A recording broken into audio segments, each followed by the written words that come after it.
Hello, everyone, and welcome back to Nightmare Narratives. I can picture some of you already in bed, maybe some of you just getting home from work. Wherever you are, whatever time it is, I'm glad you're here. If this helps you relax or sleep, please like and subscribe. It means a lot. Now let's get you comfortable, and I'll tell you tonight's story. My name is Rebecca Thornton, and I've been a park ranger for 17 years. I know these mountains like the back of my hand, every trail, every cave, every hidden danger that can kill you if you're not careful. People think being a ranger is about giving directions to tourists and checking camping permits. They don't know about the real work. The middle of the night rescue calls, the parents screaming because their kid wandered off, the bodies we sometimes find when we're too late. Growing up in these Kentucky hills, I heard all the old stories, voices calling from empty valleys, lights dancing where no lights should be. My grandmother swore the mountains were alive, watching us. I always figured it was just wind through the rocks and folks with too much imagination. Until that November day in 1978 when I heard children singing where no children should be. It was late November, and the first hard freeze had hit Devil's Backbone Ridge. That's what we call the limestone cliffs that run through Daniel Boone National Forest, jagged rocks that look like a spine poking up through the earth. The place has always given people the creeps. Cherokee won't go near it. Say it's where spirits weep. Local families have their own stories too. Kids going missing, voices echoing from the caves. I never believed any of it. In 17 years, I'd seen plenty of missing persons cases get solved with logic and hard work. Kids get lost, panic, take shelter in caves. Sometimes hypothermia gets them before we can find them. It's sad, but it's not supernatural. That morning started like any other rescue call. Two kids, brother and sister, aged 8 and 10, had been missing for 18 hours. Their parents, the Millers, had driven up from Louisville for a weekend camping trip. The kids went for a short hike near Devil's Backbone and never came back. When I met the parents at the trailhead, Mrs. Miller grabbed my arm. Her eyes were red from crying, but there was something else there too. Fear. They said they were following singing voices, she whispered. Said there were children playing games in the woods, calling for them to come play too. I nodded and wrote it down, but inside I rolled my eyes. Kids have wild imaginations. They probably heard hikers on another trail and invented the rest. The weather was turning nasty fast. Snow mixed with freezing rain, and the temperature was dropping to 15 degrees. Fog filled the valleys so thick you couldn't see 20 feet ahead. My radio crackled with static. These ridges are bad for signals, all that limestone interference. I assembled my team, Tom Bradley, a cave rescue specialist, and Sarah Chen, our best tracker. We'd worked together for years. They trusted my judgment, and I trusted theirs. If anyone could find these kids alive, it was us. The trail to Devil's Backbone is narrow and steep, winding between 100-year-old pines and sandstone cliffs. The higher you go, the quieter it gets. No bird songs, no squirrel chatter. Even the wind seems to hold its breath up there. We found the first clue about a mile up the trail, small footprints in the mud, heading off the main path toward the cave entrance. Tom examined them with his flashlight. 2 sets of prints, he said. Size matches what the parents told us. They were walking, not running, no signs of panic. That was good news and bad news. Good because it meant they weren't fleeing from something. Bad because it meant they went into those caves on purpose. The mouth of Devil's Backbone cave system looks like a gaping wound in the cliff face. It's maybe 6 feet wide and tall enough for an adult to walk through without ducking. Most tourists take one look and decide they'd rather stay in the sunshine. The Millers' kids apparently felt different. I checked my gear one more time. Headlamp, rope, radio, first aid kit, emergency flares. Sarah had the thermal imaging scanner. Tom carried the cave rescue equipment. We had enough supplies for a full day underground if needed. Radio check, I called to base camp. Static answered me. Might be the weather, Tom said, but he didn't sound convinced. I should have listened to that little voice in my head telling me something wasn't right. Should have called for backup from the next county over. Should have waited for the weather to clear. Instead, I clicked on my headlamp and stepped into the darkness. The temperature inside the cave hit us like a wall. I expected the usual cave chill, constant 55 degrees no matter what season. Instead, Warmth wrapped around us like a blanket. My breath didn't fog. The limestone walls felt almost cozy. "That's weird," Sarah muttered, checking her thermometer. "Reads 72 degrees in here." Tom shrugged. "Maybe there's a hot spring somewhere deeper in. These old caves can be full of surprises." I wanted to believe him, but in 17 years I'd never encountered anything like this.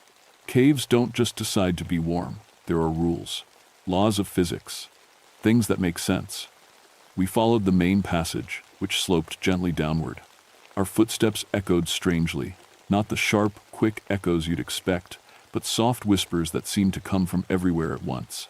Every few steps, I stopped to listen for voices, crying, any sign of the missing children. That's when I heard it. Faint, but definitely there. Children singing. "Ring around the rosy, pocket full of posies." The old nursery rhyme drifted from somewhere deeper in the cave. All three of us froze. "You hear that?" I whispered. Tom and Sarah nodded. Their faces looked pale in the headlamp glow. We hurried forward, following the sound. The main passage split into 3 smaller tunnels. The singing seemed to come from the middle one, so that's where we went. About 400 feet in, Sarah's scanner beeped. She'd found something with her. Thermal imaging. "Over here," she called. 2 backpacks sat in a perfect circle around a natural formation of limestone that looked almost like a table. The packs were dry, clean, arranged with mathematical precision. No signs of struggle, no signs of fear. I opened the first pack. Sandwiches, juice boxes, a coloring book. Normal kid stuff. But when I flipped through the coloring book, my skin crawled. Every picture showed the same thing. Children holding hands in dark places. Children playing in caves. Children with huge smiles and black, empty eyes. Tom found a drawing folded up in the second pack. It showed stick figures of kids playing Ring Around the Rosie in what looked like a cave. At the bottom, in crayon letters, "Come play with us forever." "Kids have wild imaginations," Tom said, but his voice shook. The singing started again, closer this time. "Ashes, ashes, we all fall down." But there was something wrong with the voices, too many of them. Like a whole choir of children, not just 2 lost kids. We pressed deeper into the tunnel. The walls were covered with old scratches and marks. Some looked recent, others worn smooth by time. As we passed under a low overhang, my headlamp flickered. "Battery's fine," I muttered, smacking it with my palm. Sarah's light dimmed too. Then Tom's. One by one, our lights faded to barely a glow, casting weird shadows that seemed to move on their own. "This doesn't make sense," Tom said. "These are brand new batteries." In the dim light, we almost missed the footprints. Small bare feet, pressed into clay that shouldn't exist this far underground. The prints led to a passage I'd never seen on any cave map, a narrow crack in the wall that angled sharply downward. "That passage isn't supposed to be there," I said. I'd studied every survey of this cave system. I knew every mapped tunnel and chamber. But here was a passage that simply didn't exist on paper. "Maybe the surveys missed it," Sarah suggested. "All of them?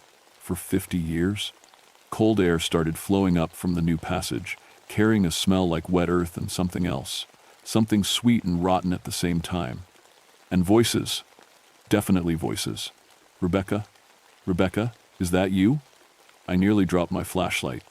That voice, it sounded exactly like my daughter Emma.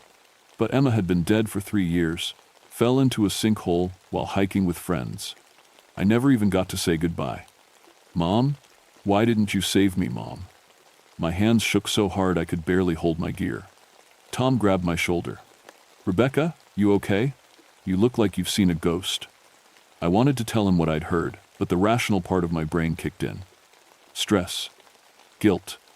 Acoustic tricks in the cave. There had to be an explanation. The children's singing started again, but now it was coming from the impossible passage. Follow me, down below." That wasn't Ring Around the Rosie anymore. That was something else entirely. "We need to check that passage," I said. "The kids might have gone down there." Sarah shook her head. "It looks dangerous. Steep angle, unknown depth. We should call for backup." I tried the radio. Nothing but static mixed with what sounded like children laughing. "Backup's hours away in this weather," I said. "Those kids have been missing 18 hours. Every minute counts." It was true, but that wasn't the real reason I wanted to go down there. that voice calling my name. Emma's voice. Part of me knew it was impossible, but part of me desperately wanted to believe. Tom checked his rope and harness. If we're doing this, we do it right. Full cave rescue protocol. We rigged the rope system and started our descent into the unmapped passage. As we went deeper, the temperature got warmer, the air got thicker, and the voices got louder. Come play with us, Rebecca. Come play with us forever. 20 feet down, 30, 40. The passage opened into a chamber that shouldn't exist. Our headlamps, still dim and flickering, revealed something that made my blood freeze. Children, dozens of them, standing in a perfect circle, holding hands, singing in voices that echoed from everywhere and nowhere. But their clothes were wrong. Old-fashioned, from different time periods. And when they turned to look at us, their eyes were black holes and faces pale as moonlight. In the center of the circle sat two modern children, a boy and a girl, maybe 8 and 10 years old. The Miller kids. They were alive, but their eyes had that same empty darkness. We've been waiting for you, the children said in unison. We've been so lonely. I blinked hard, trying to clear my vision. When I opened my eyes, the ghostly children were gone. Just the Miller kids sat in the chamber, looking dazed but alive. Thank God, Sarah breathed. Kids, are you okay? Your parents are looking for you. The little girl, Emma Miller, looked up at us with confused eyes. We were playing games. The other children taught us songs. What other children? Tom asked gently. The boy Jake pointed to empty air. They're shy now. They don't like bright lights. Our headlamps flickered again, dimming to almost nothing. In the near darkness, I caught glimpses of movement. Shapes that looked like children, watching us from the shadows. We need to get out of here, I said, now. But when we turned back to our rope, it was gone. The passage we'd come down was sealed with rock, as if it had never existed. That's impossible, Tom said, running his hands over solid limestone. We just came through here. I tried the radio again. This time I got a response, but not from base camp. Rebecca? Rebecca, come play with us. Emma's voice, clear as day, coming through the static. Sarah was examining the chamber walls with her dying flashlight. Look at this, she called, scratched. Into the limestone were dozens of names and dates, some recent, some going back decades. Sarah read them aloud. Mary Hutchins, 1943. Billy Carter, 1956. Susan Wright, 1967. She paused. Rebecca, these are all children who went missing in this area over the years. But it was the newest carving that made my heart stop. Emma Thornton, 1975. My daughter's name? The year she died. I don't understand, I whispered. The Miller children started singing again. Come and play, come and stay. In the darkness, we will play. Their voices had changed, deeper, older, like they'd been singing for years instead of hours. Tom grabbed my arm. We need to find another way out. Check every wall, every crevice. We split up, examining the chamber. It was bigger than I'd first realized, with several alcoves and side passages. In one alcove, I found something that made my skin crawl. Toys. Dozens of them. Dolls and balls and wooden horses, some looking brand new, others ancient and rotted. In another alcove, Sarah found children's clothing, pants and dresses and shoes from different decades, all small sizes, all arranged neatly like someone was planning to wear them again. This is wrong, Sarah said. All wrong. We need to get out of here now. But every passage we found led deeper into the cave system, not out. And in every passage, we heard singing. Children's voices, but too many of them. Like a whole school of kids had come down here to play. That's when I saw her, Emma, my daughter, standing at the mouth of one of the side passages, wearing the same hiking clothes she'd died in 3 years ago. Mommy, she said, why didn't you come find me? I knew it wasn't real. I knew my daughter was dead, buried in Pine Hill Cemetery. But my heart didn't care what my brain knew. Emma? I stepped toward her. Don't, Tom said sharply. Rebecca, that's not your daughter. But Emma looked so real, so alive. She held out her hand, to me. Come play with us, Mommy. We're having so much fun down here. We never have to grow up. We never have to leave. Behind her, I could see other children emerging from the shadows. The Miller kids stood up and walked over to join them, all of them holding hands. All of them, smiling with those black, empty eyes. "The game never ends," they sang together. "Hide and seek forever. Never found, never leave, play with us forever." Tom grabbed my shoulder, pulling me back. "We're leaving. Now." But the children moved to block every exit. They weren't threatening exactly, just determined. Like kids who really, really don't want playtime to end. "You can't leave yet," Emma said sadly. "We just started having fun." The air in the chamber was getting thicker, warmer. I could barely breathe. Sarah was checking her scanner frantically. "Body heat signatures all around us," she whispered. "Dozens of them. But they're too cold, like they're not fully alive." That's when I understood. These weren't living children. They were spirits. Ghosts of kids who'd gone missing over the decades, trapped down here, playing eternal games in the dark. "What do you want?" I asked. "Friends," Emma said simply. "We're so lonely, Mommy. Down here, all by ourselves, playing the same games over and over. We want new friends to play with." She gestured to the Miller children, who were starting to look pale and strange themselves. "They're learning our games now. Soon they'll be just like us. And then we won't be lonely anymore." I realized with horror what was happening. The ghost children were somehow draining the life from living kids, turning them into spirits like themselves. The Miller children were dying slowly, becoming part of this underground nightmare. "Let them go," I said. "They have families, people who love them." "You have me," Emma said. "Stay with us, Mommy. Stay and play forever." The chamber started to spin. My vision blurred. Whatever was happening to the Miller kids was starting to happen to us too. Tom collapsed to his knees, gasping. Sarah leaned against the wall, her face gray. The ghost children clapped their hands and laughed. New friends, forever and ever." That's when I heard it. Water. Rushing water. Getting louder. The chamber was flooding. Water poured through cracks in the walls, rising fast around our feet. The ghost children didn't seem to notice or care. They kept singing and clapping as the ice-cold flood reached our ankles, then our knees. "The spring melt," Tom gasped. "Combined with the storm, the whole cave system must be flooding." But this was November. There shouldn't be any spring melt. Unless the ghost children were somehow controlling the water, using it to trap us here permanently. Sarah pulled out her emergency flare and lit it. Red light flooded the chamber, and for a moment the ghost children flickered like bad TV reception. "They don't like the light," she shouted. I grabbed a flare from my pack, but before I could light it, Emma stepped closer. "Please don't, Mommy. The light hurts us." Her face was so sad, so lost. My heart broke all over again seeing her like this. "Tell me what happened," I said. "Tell me how you really died." Emma's expression changed. The fake childish happiness melted away, replaced by pain and confusion. "I fell," she whispered.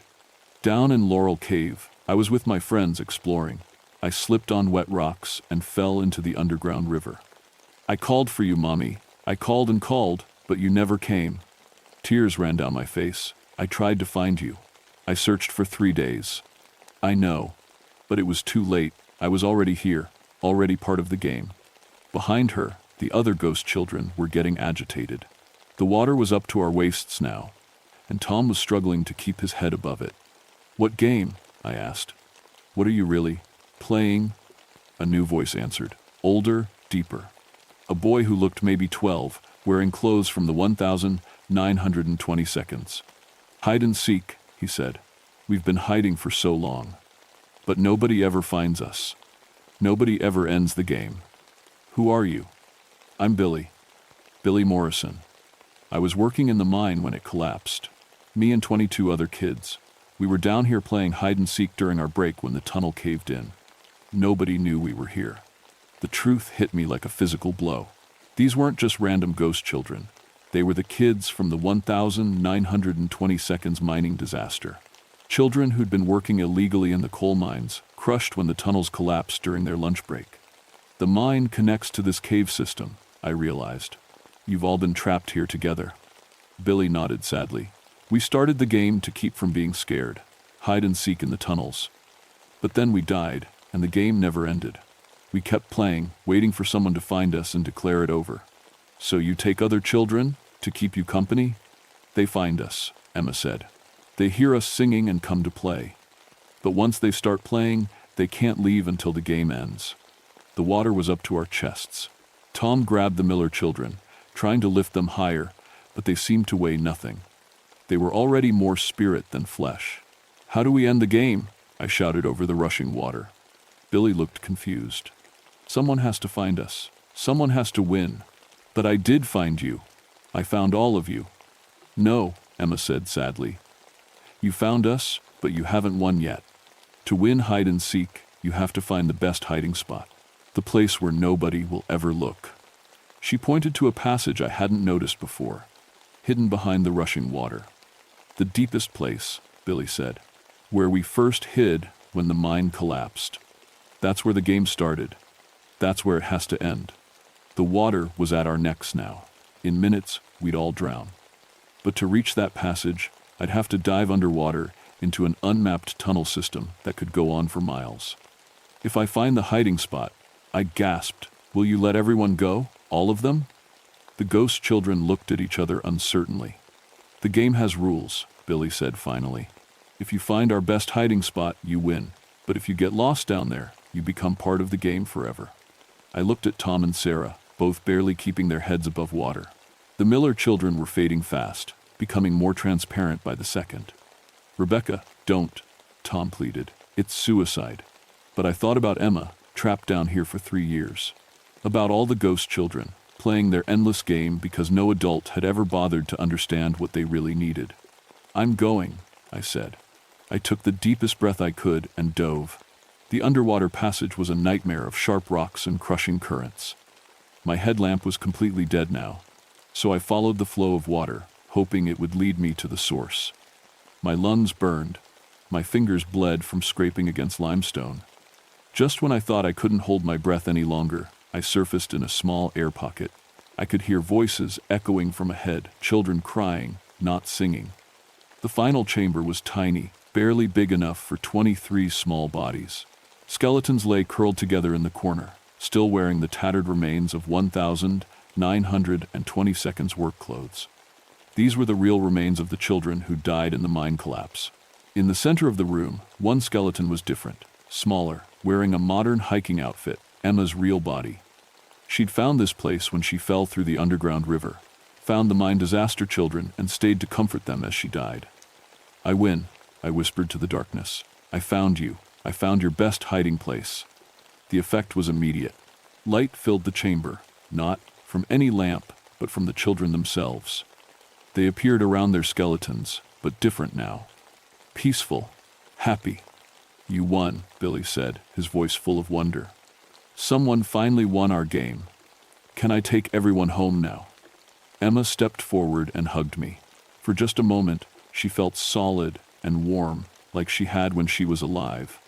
I can't come home, Mommy, but I can finally go where I'm supposed to go. And so can they. One by one, the ghost children faded into light, their expressions serene for the first time. Billy was last. Thank you for playing with us, he said. Thank you for helping us stop hiding. Then they were gone, and I was alone with the bones. The water started receding immediately. I swam back through the passage, following my rope trail to the main chamber.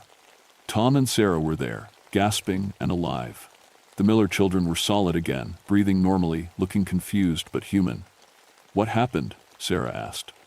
I won their game, I said simply. The cave passages had returned to normal. Our lights worked. The radio crackled with rescue calls from the surface. Everything was exactly as it should be in a normal cave system. As we led the Miller children toward the surface, I took one last look back. For just a moment, I could have sworn I saw Emma waving goodbye from the shadows. I love you too, sweetheart, I whispered. The official report was simple. Successful rescue of 2 missing children from Devil's Backbone cave system. Cave-in and flash flooding had temporarily trapped all rescue personnel, but no serious injuries occurred. Geological survey recommended that deeper passages be sealed to prevent future incidents. The Miller children recovered completely. They remembered playing games with imaginary friends in the cave, but the memories faded quickly, the way children's dreams do. Their parents were grateful and asked no difficult questions. My team backed up my story, without me even asking. Tom, Sarah, and I never talked about what really happened down there. Some experiences are too strange to put into words, even among people who shared them. But things changed after that day. Devil's Backbone Cave was officially closed to the public. The Cherokee Tribal Council performed a cleansing ceremony at the entrance, declaring the spirits finally at rest. Local families reported peaceful dreams and a sense of closure they hadn't felt in decades. I changed too. The guilt that had eaten at me for 3 years, the constant what-if scenarios about Emma's death finally faded. I understood now that some things happen beyond our control, and that love doesn't end with death. I kept working as a ranger, but I approached the job differently. When families reported hearing children's voices in empty valleys, I listened more carefully. When hikers mentioned feeling watched in certain areas, I paid attention. The mountains hold secrets, and some of those secrets need respect, not skepticism. 6 months later, I was called to investigate another missing child case near Mammoth Cave. A 7-year-old boy had vanished while hiking with his scout troop.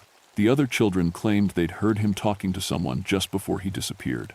He said there was a girl who wanted to show him something cool, one scout told me, but there wasn't any girl there. I found the boy 3 hours later, safe and sound, sitting by himself in a small cave. He was confused about how he'd gotten there and kept asking about the nice girl who was helping him hide. But this time, there were no ghost children, no supernatural encounters, just a lost kid who'd followed his imagination into trouble and gotten lucky. Maybe that's because the spirits at Devil's Backbone had moved on to wherever they belonged. Maybe they'd helped other lost children find their way home instead of keeping them forever.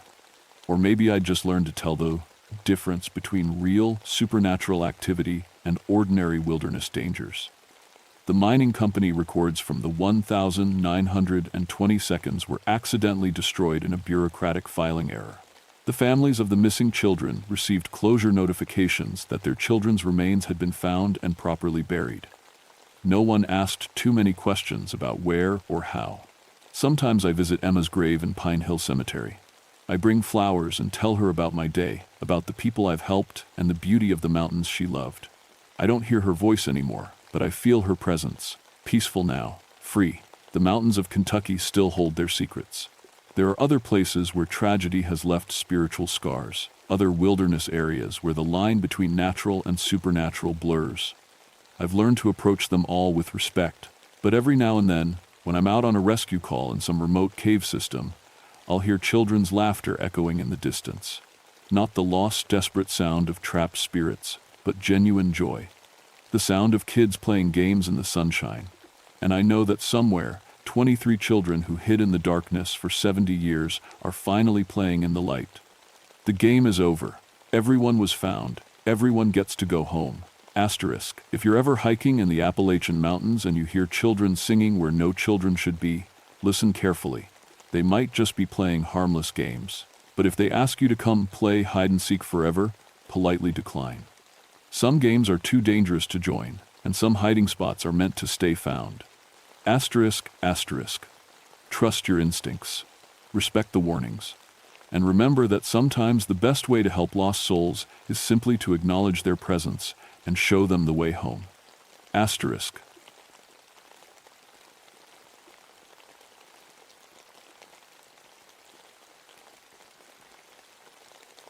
My name is Joshua Whitmore, and I've been a ranger in the Cherokee National Forest for 15 years. People think being a forest ranger is all campfires and nature walks, but most days I'm dealing with lost hikers, drunk campers, and the occasional poacher. What happened to me last October changed everything I thought I knew about these mountains. I work the Iron Mountain area in Tennessee, where the ridges roll on forever, and the valleys hide secrets older than America itself. My specialty is historical preservation, which means I spend a lot of time protecting old Cherokee sites and abandoned settlements from people who don't know better. It's work that matters to me personally. My grandmother was Melungeon, one of those mysterious mixed-race families that settled these ridges back in the 1800s. Growing up, Grandma told me stories about our people, how they came from nowhere and belonged everywhere, how they faced hatred from both white and black communities because nobody could figure out what they were. She had olive skin and straight black hair, spoke Cherokee as well as English, and always said our family had gifts that went back generations. Some of our people could change their nature when they needed to, she'd whisper when I was little. Not their hearts, mind you, but their shape. It was how we survived when survival meant being something other than what we were. I grew up thinking these were just stories. Metaphors for how the Melungeons adapted to persecution by blending in, by becoming whatever they needed to be to stay alive. Even after I became a ranger and started researching our history seriously, I figured the shape-shifting legends were just folklore. Ways to explain genetic traits that made some families look different from their neighbors. The call came in on October 15th, 1981. A family of hikers, the Brestons from Knoxville, had gone missing somewhere near Newman's Ridge. Their camp was found abandoned, but not the way you'd expect from people who got lost or hurt. Their tent was still standing, food was still on the camp table, but their clothes were scattered around the site, shredded like something with claws had torn through them. No blood, though. That was the first thing that bothered me. I drove up to the site that morning through fog so thick I could barely see the road. October in these mountains can be tricky. Warm days and cold nights create weather that seems to have a mind of its own. The fog hung in the valleys like something alive, shifting and moving even when there was no wind. The campsite was on a flat spot near Stone Mountain, about 3 miles from the nearest trail. The Brestons had picked a good spot sheltered from wind, close to water, far enough from the main paths to have privacy. Too far for anyone to hear them scream. I spent an hour documenting everything with my camera and notebook. The tent was undisturbed. Sleeping bags still zipped up, neat and tidy. Their car keys were on the folding table next to a half-eaten can of beans. But their clothes, that was something else. Every piece of clothing had been torn apart, but not randomly. The tears followed specific patterns, like something with 4-inch claws had deliberately shredded them. I'd seen what bears could do to gear, and this wasn't it. Bears are messy. They tear and scatter and leave evidence everywhere. This looked almost careful. The strangest part was the footprints. The Brestons' tracks went from the tent toward the tree line in a straight line. Normal walking pattern, normal spacing. But about 20 feet from the tent, something changed. The prints got deeper, longer. The spacing between steps grew wider. By the time the tracks reached the trees, they weren't human footprints anymore. I followed the trail for a quarter mile before it disappeared entirely on a rock outcrop. The last clear prints I found looked like they came from something that walked on 4 legs. Something big. I radioed in my initial report and called for backup. My supervisor, Bill Hawkins, said he'd send 2 more rangers and asked if I thought we were dealing with an animal attack.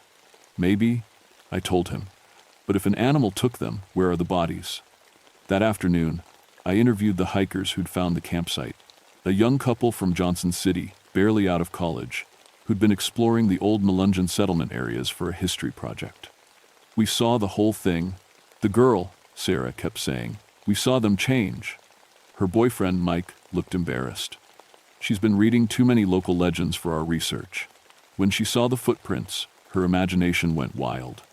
But Sarah wouldn't let it go. We were on the ridge above their camp yesterday evening. We had binoculars, doing bird watching.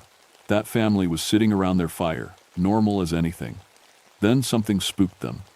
They all stood up at the same time, like they heard something we couldn't. And then, she stopped talking and looked at Mike like she wanted permission to continue. Tell him, Mike said quietly. Tell him what you think you saw. They changed, Sarah whispered. 1 minute they were people, the next minute they were animals, big cats or something. They just melted and shifted and became something else. Then they ran into the forest. I wrote it all down, but I didn't believe it. Stress, distance, weird lighting, lots of things could make people think they saw something impossible. The human mind tries to make sense of things it can't understand, and sometimes it creates explanations that are stranger than the truth. But driving home that evening, I couldn't stop thinking about what my grandmother used to say, about people who could change their nature when they needed to survive.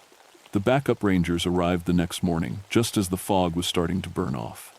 Tom Bradley had been working these mountains longer than me, and Janet Morrison was one of the best trackers in the service.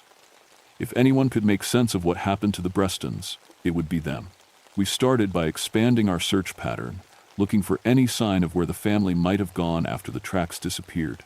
The terrain around Newman's Ridge is rough, steep slopes covered in rhododendron thickets, so dense you can't see 3 feet ahead. Perfect country for getting lost in or for hiding things you don't want found. Tom found the first cache about a mile from the campsite. Personal items arranged in a circle on a flat rock. A watch, a wedding ring, a child's toy car, and a wallet with all the money still inside. Not scattered or dropped, but placed, like an offering. Animals don't do this, Tom said, taking pictures from every angle. People do this. Janet was studying the ground around the rock. These tracks are fresh, same pattern we saw at the camp. Human prints that change into something else.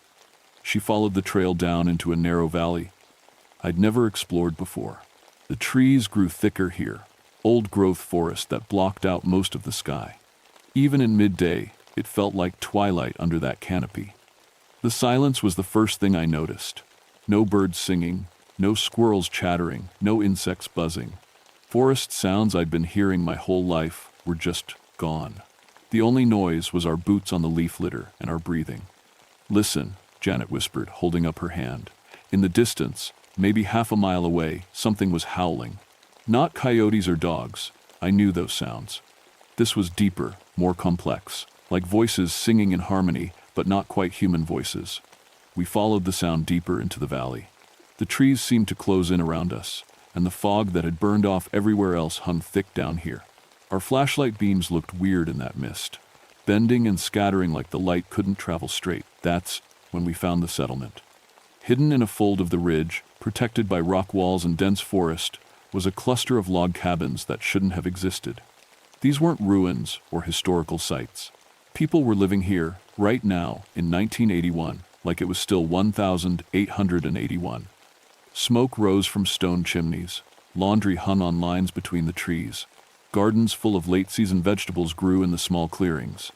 And there were people watching us from doorways and windows, people who looked like they'd stepped out of a history book. An old woman came walking toward us, moving with the kind of confidence that said this was her territory and we were guests.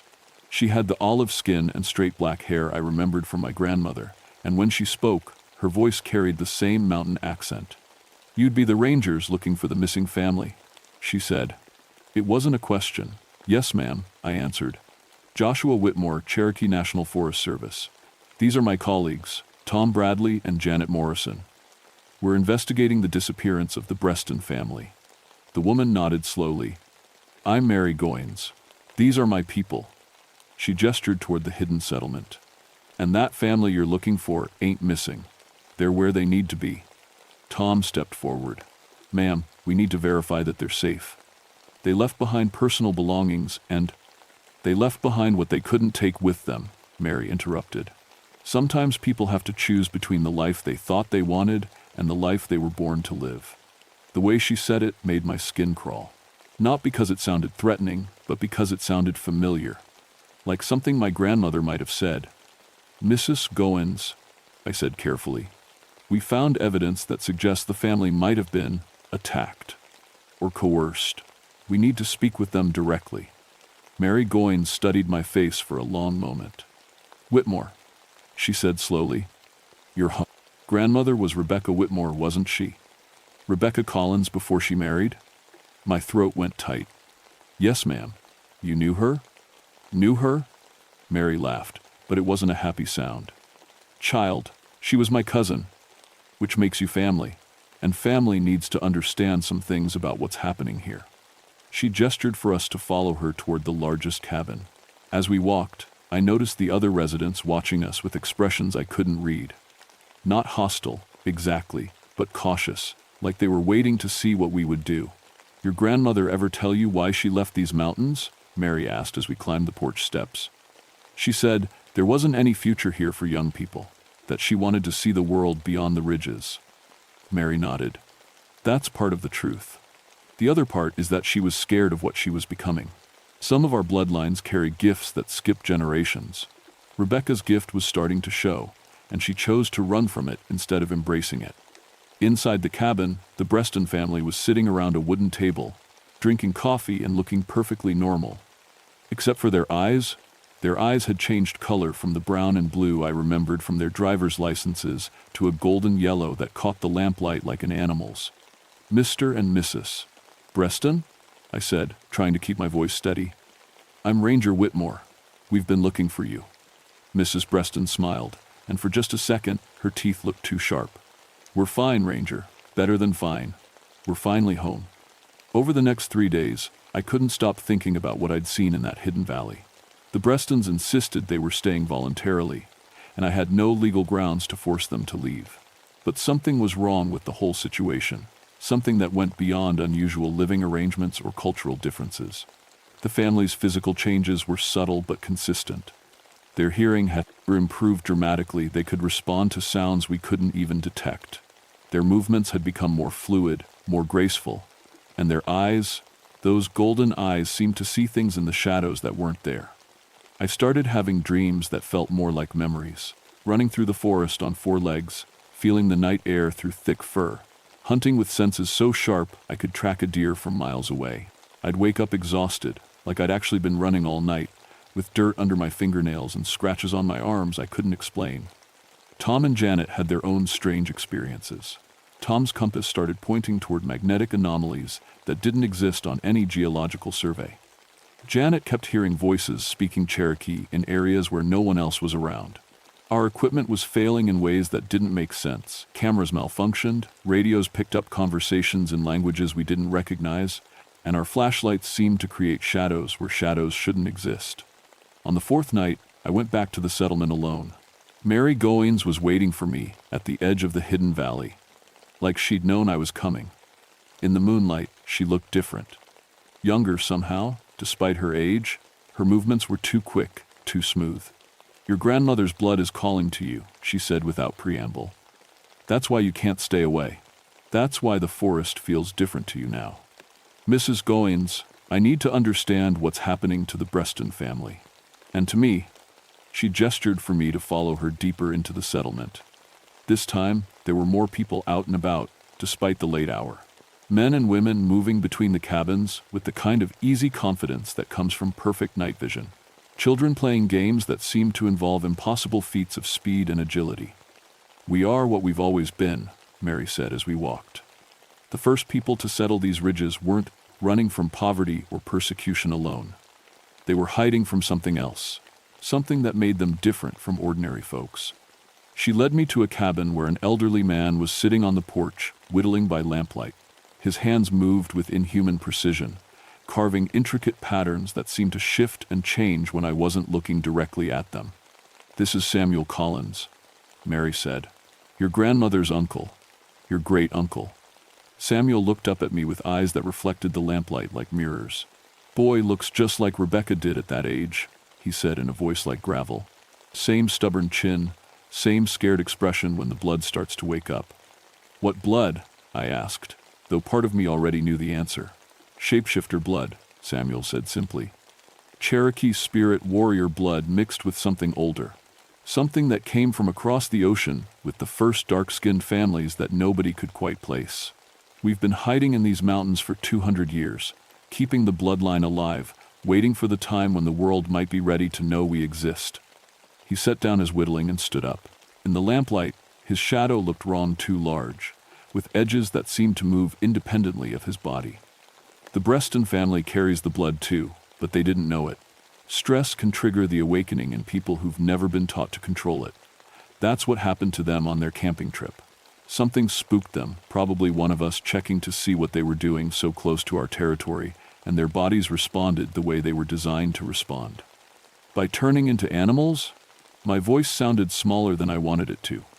By becoming what we've always been underneath, Mary corrected. The human shape is just one option. The animal shape is another. With practice, you can choose which one serves you better." As if to demonstrate, she stepped back into the munner, shadows between 2 cabins. For a moment, I lost sight of her completely. Then a large mountain cat padded out of the darkness, golden eyes fixed on mine. The cat sat back on its haunches and somehow communicated without making a sound. Asterisk. This is what your grandmother ran from. This is what you're becoming. Asterisk. Then Mary was standing there again, human-shaped, like the transformation had never happened. "The awakening is already starting in you," she said. "Your senses are changing. Your dreams are showing you the truth. Soon you'll have to choose, just like your grandmother did. Accept what you are, or spend the rest of your life fighting against your own nature." I stumbled backward, my rational mind reeling. This is impossible. People don't just change into animals. There has to be a scientific explanation: genetic mutations, environmental factors, psychological suggestion. Samuel laughed, a sound like wind through dry leaves. "Boy, you can explain it any way you want. Won't change what you are. Won't stop what's coming." "What's coming?" Mary's expression darkened. "Government researchers have been sniffing around for decades, looking for us. They know families like ours exist, and they want to study us. Use us. Turn our gifts into weapons." The Breston's transformation was witnessed by more people than just those young hikers. "Word is getting out. We may not be able to hide much longer." That's when I heard the helicopters. They came in low and fast, military models with no identification markings. Searchlights swept the valley as armed figures rappelled down into the settlement. The residents of the hidden community scattered like deer, but not in panic.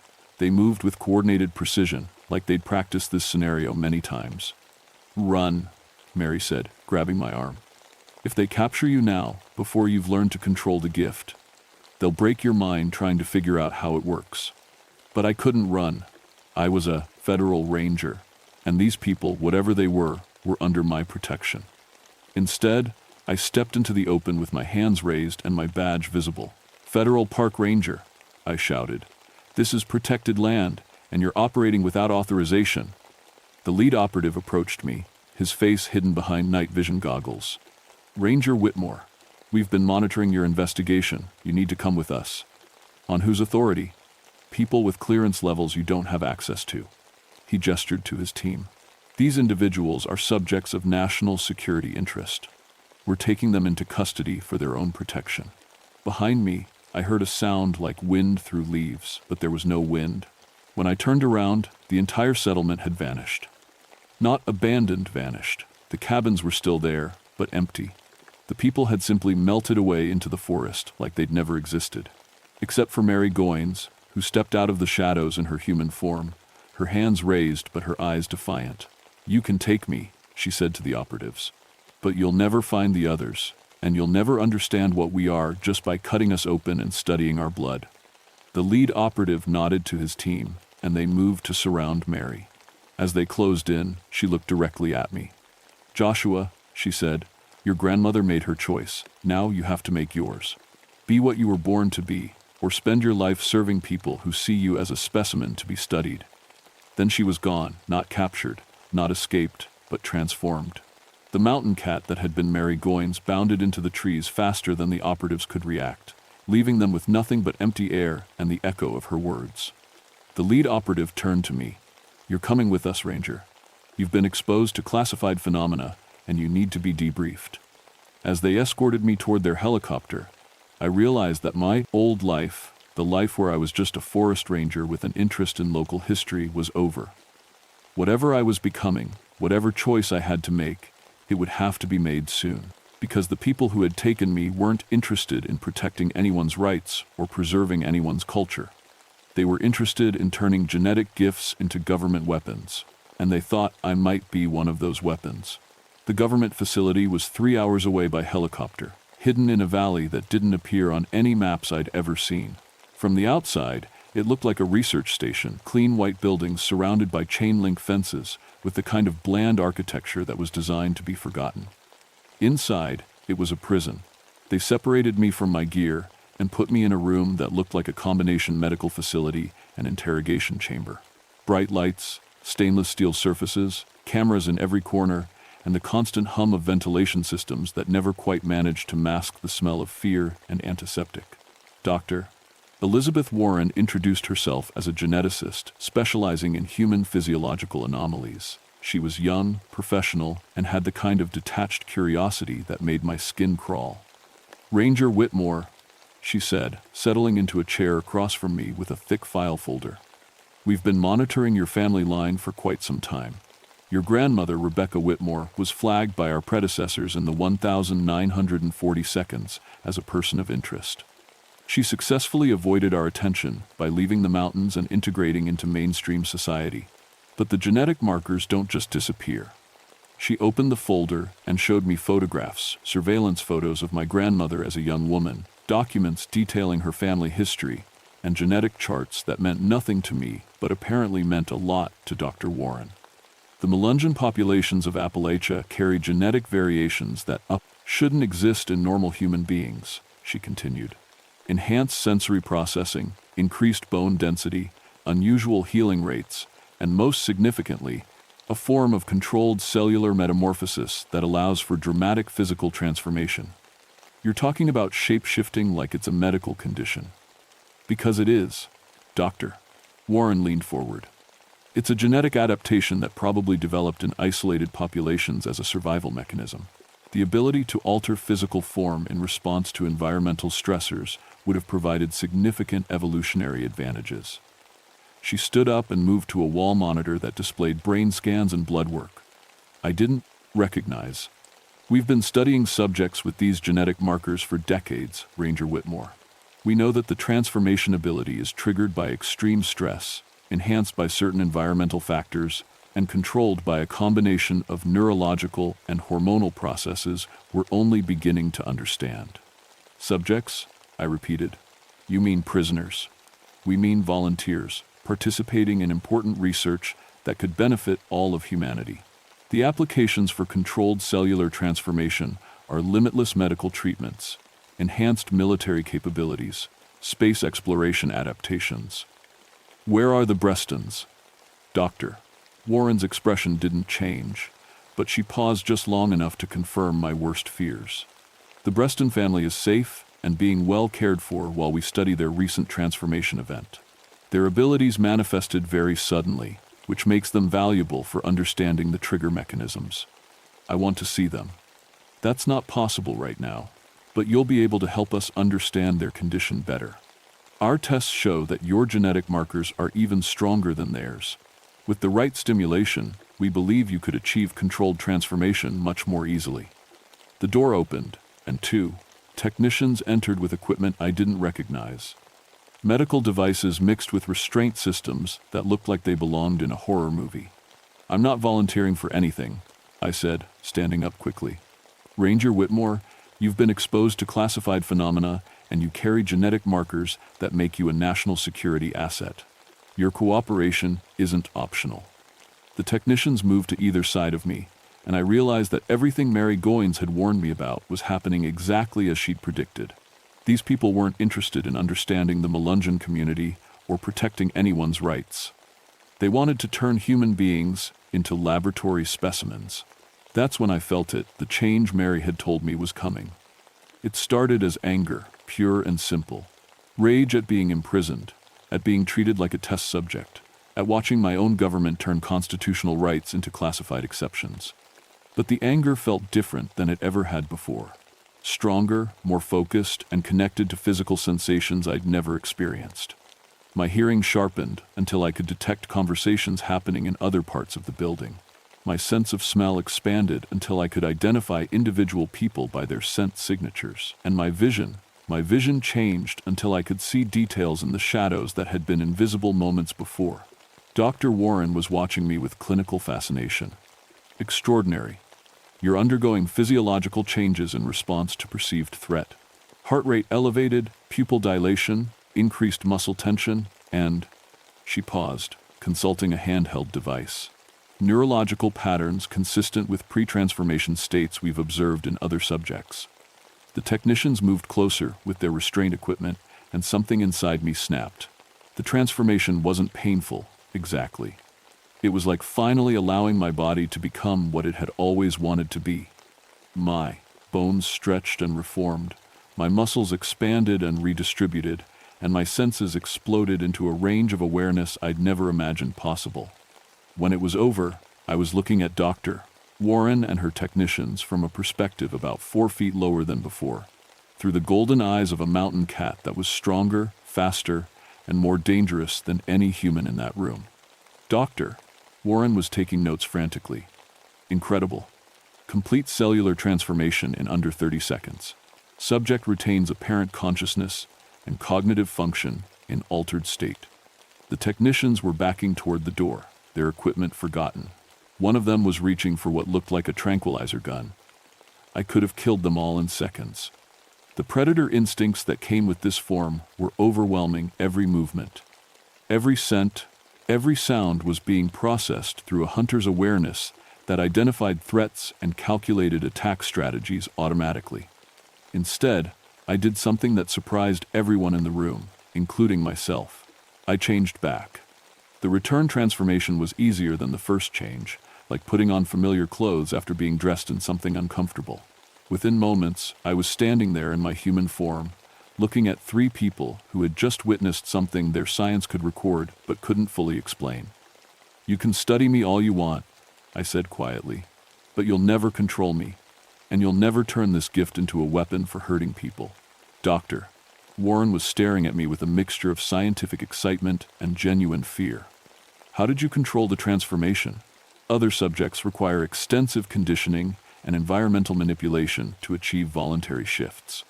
"Because I finally understood what my grandmother was trying to tell me," I said.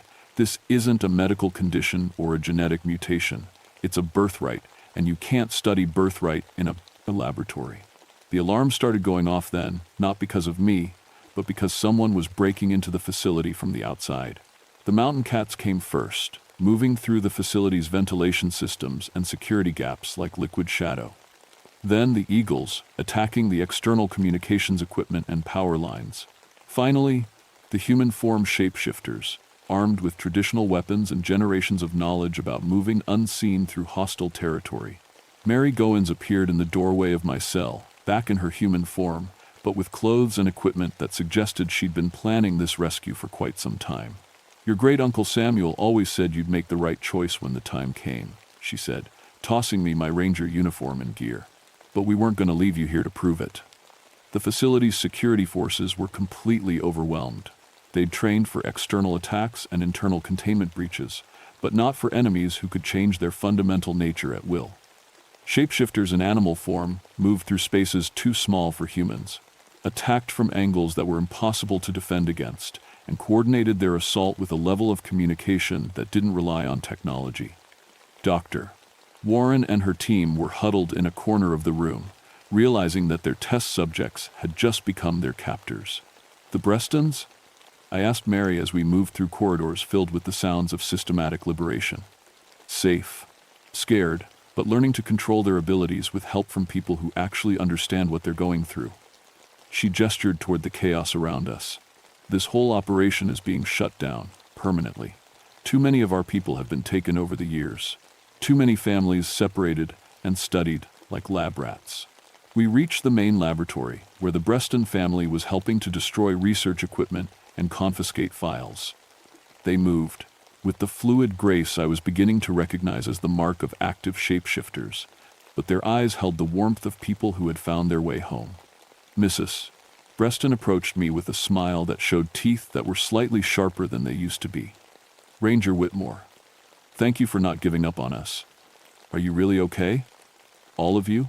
"Better than okay," Mr. Breston answered. "For the first time in our lives, we understand what we are. Why we always felt different, why we never quite fit in anywhere else.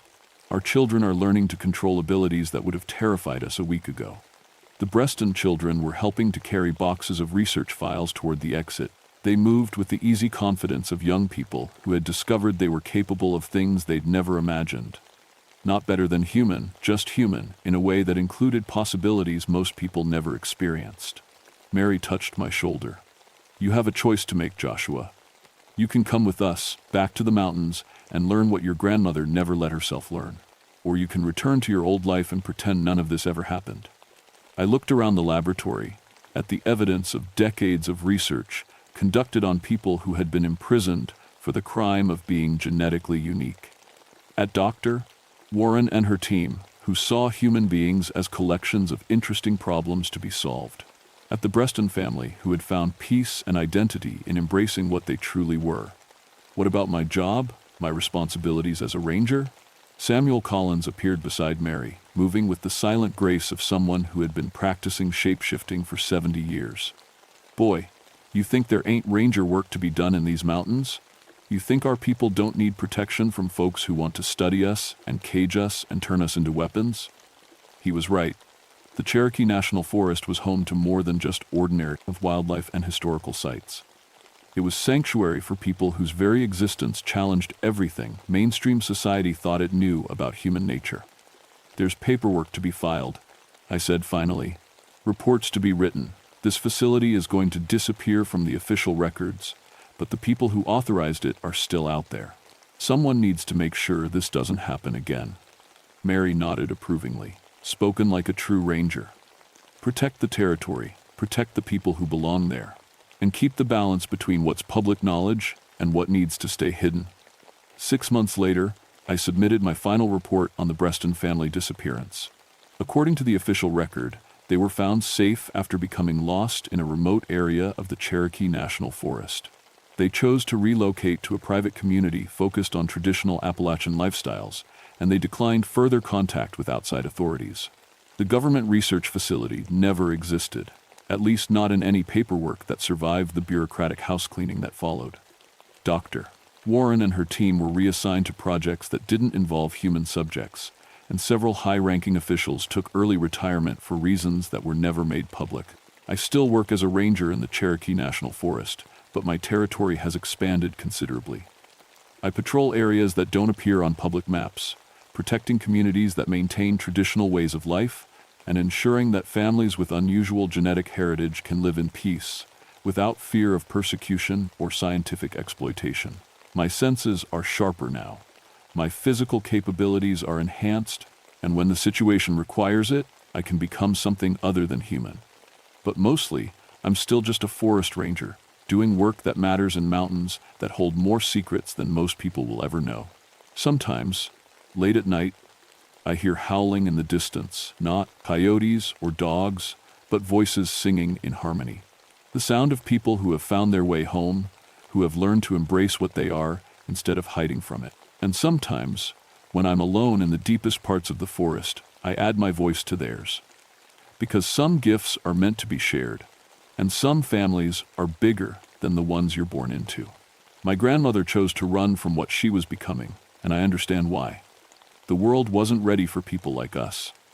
But the world is changing, and maybe, someday, it will be ready to know that human nature includes possibilities that science is only beginning to understand. Until then, I'll keep doing what rangers do, protecting the territory, protecting the people who belong there, and maintaining the balance between what the public needs to know and what they need to be protected from. The mountains keep their secrets well, and so do I.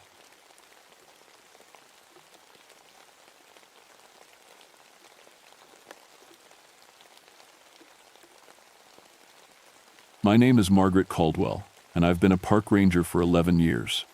People think that's long enough to see everything the mountains can throw at you. They're wrong. I work in Pisgah National Forest, up in the Grandfather Mountain area of North Carolina. It's beautiful country, old-growth forests that have stood for hundreds of years, rocky ridges that cut the sky like broken teeth, and streams so clear you can count the pebbles 20 feet down. Most days, I love my job. I track wildlife, manage the predator population, and keep hikers from doing stupid things that'll get them killed. I have a PhD in wildlife biology. Before I became a ranger, I spent 15 years studying large cats, cougars, mainly. The eastern cougar used to roam these mountains, but they've been extinct for decades. At least, that's what the textbooks say. I've always wondered if maybe, just maybe, a few survived in the deep wilderness where nobody goes. That wondering is what got me into trouble. It was March 1976, and winter was fighting spring for control of the mountains. Some days hit 60 degrees, and you could smell the earth waking up. Other days, ice formed on the water buckets, and your breath hung in the air like smoke. The animals were confused too, coming out of their winter dens, then hiding again when the cold snapped back. I was sitting in my cabin on Copper Ridge, writing up reports, when the call came in. Jim Bradley, who ran cattle on the land bordering the forest, sounded scared. "Margaret, you need to get down here. Something killed 3 of my steers last night." "Coyotes?" I asked, though I knew it wasn't likely. Coyotes don't usually take down healthy cattle. No, ma'am. This was something big, something that knew what it was doing. I drove down to Jim's ranch that afternoon. He met me at the fence line, his face gray under his hat. Jim had been ranching for 30 years. He'd seen bears, coyotes, even the occasional wild dog. Pack. This was different. The first steer lay in a small clearing about 50 yards from the fence. The kill was clean, throat torn out with surgical precision. But what bothered me was how the animal had been positioned. It was laid out neat and straight, like someone had arranged it for viewing. "You ever see anything like this?" Jim asked. I crouched down next to the carcass, studying the wounds. The claw marks were deep, made by something with retractable claws. Big ones. The bite pattern on the throat showed long canines, spaced wider than any coyote or dog. "Could be a bear," I said, but I didn't believe it. Bears are messy killers. This was precise. "Look at the tracks," Jim said. That's when things got strange. The tracks started normal enough. Big cat prints, probably 4 inches across. But 30 feet from the kill, they changed. The stride got longer and the prints looked different, almost like they were made by something walking on 2 legs instead of 4. "What do you make of that?" Jim asked. I stood up, brushing dirt off my knees. "I'll need to follow these tracks, see where they lead. Mind if I camp out here tonight?" Jim shook his head. "You can camp, but I wouldn't recommend it. The Cherokee used to say this area was cursed. They called it the hunting ground of the Wampus cat. I'd heard the stories. Every region has its legends, and the Wampus cat was ours. According to Cherokee folklore, a woman had been caught spying on sacred men's ceremonies. As punishment, the medicine man cursed her to become half cat, half human, forever hunting the mountains in a form that belonged to neither world. "Just old stories," I said. Jim looked at the dead steer, then back at me. "Maybe. But Margaret, I've lived here my whole life. Animals don't arrange their kills like that. And they sure don't leave tracks that change from 4 legs to 2. I set up my tent that evening near the tree line, close enough to the kill site to observe, but far enough to avoid contaminating any more evidence. The sun set early behind the ridges, and the temperature dropped fast. I made a small fire and heated up a can of beans, listening to the normal sounds of the forest settling in for the night. Except they weren't normal. Usually at dusk, you hear owls calling, small animals rustling through the leaves, maybe a coyote pack tuning up in the distance. That night, the forest was quiet. Not peaceful quiet, the kind of quiet that comes when every living thing is hiding. Around midnight, I heard something moving through the trees.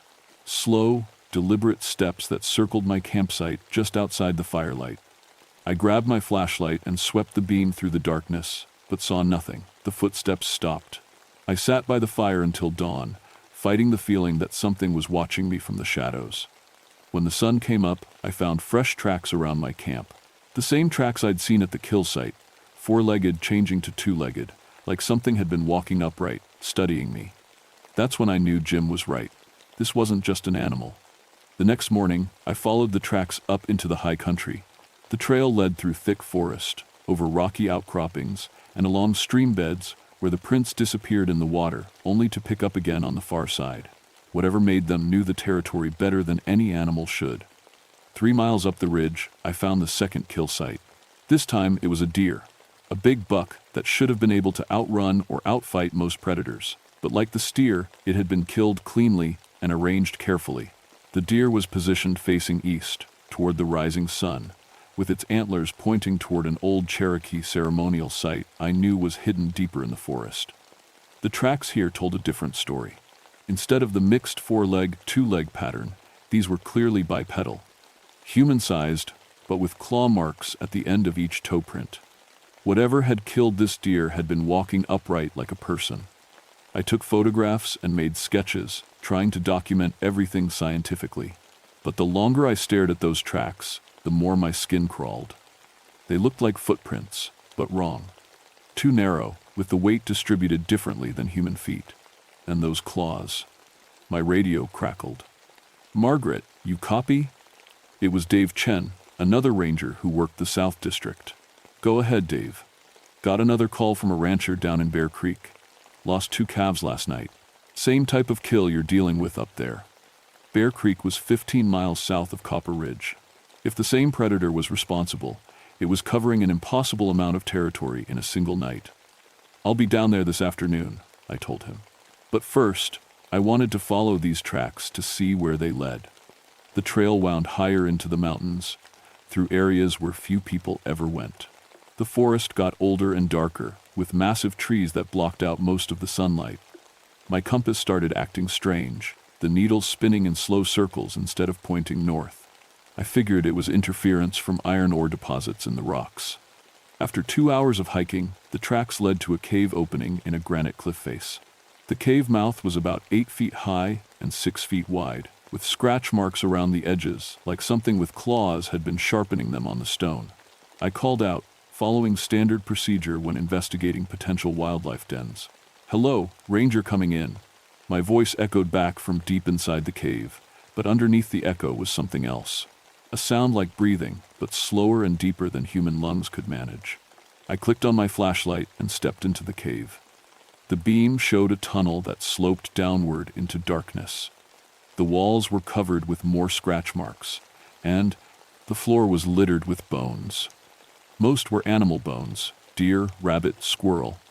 But some looked different, longer, thicker. 20 feet into the cave, I found something that made my blood freeze.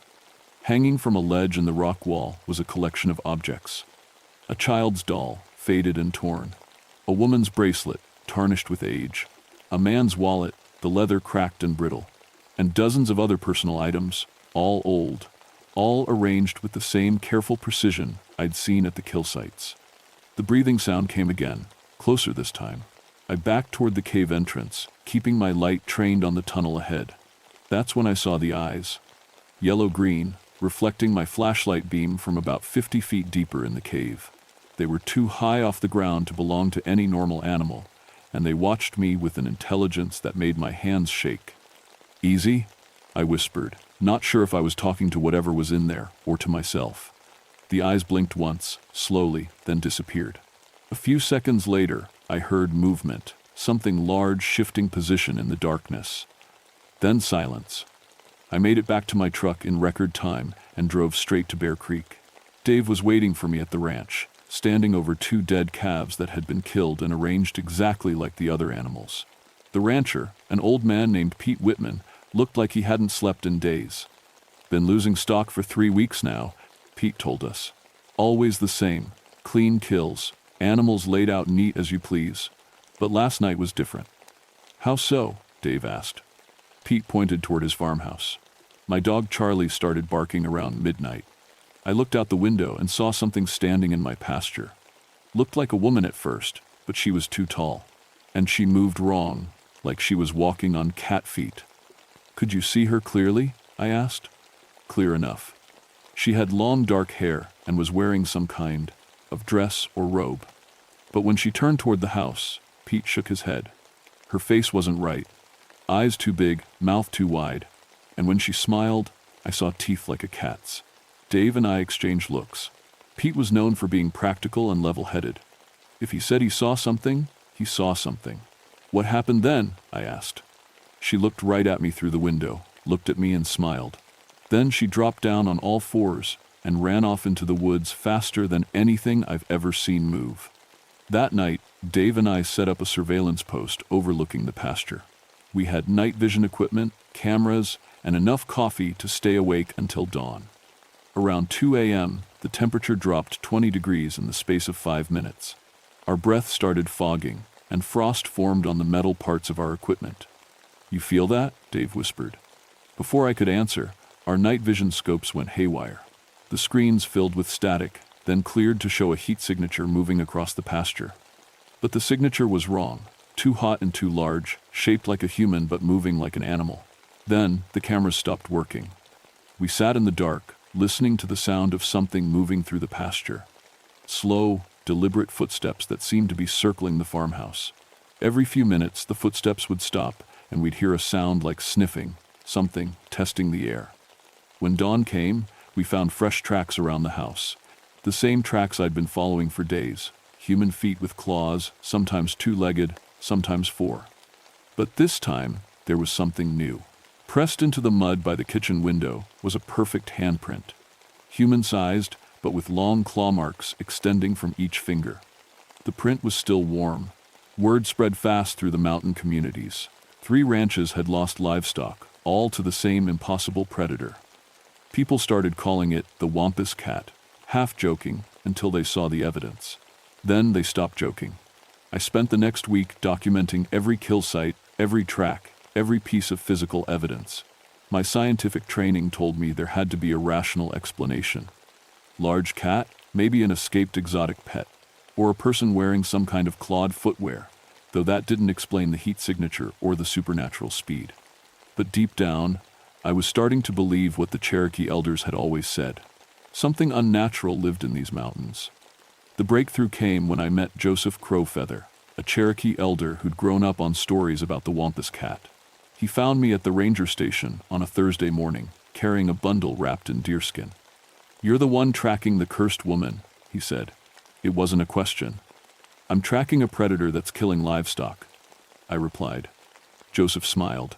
He was maybe 70 years old, with silver hair and long braids and eyes that seemed to see more than they should. "Same thing. You want to understand what you're hunting? You need to know the story." He unwrapped the deerskin bundle and pulled out an old photograph. The picture was faded and cracked, but it clearly showed a young Cherokee woman in traditional dress. She was beautiful, with long dark hair and intelligent eyes.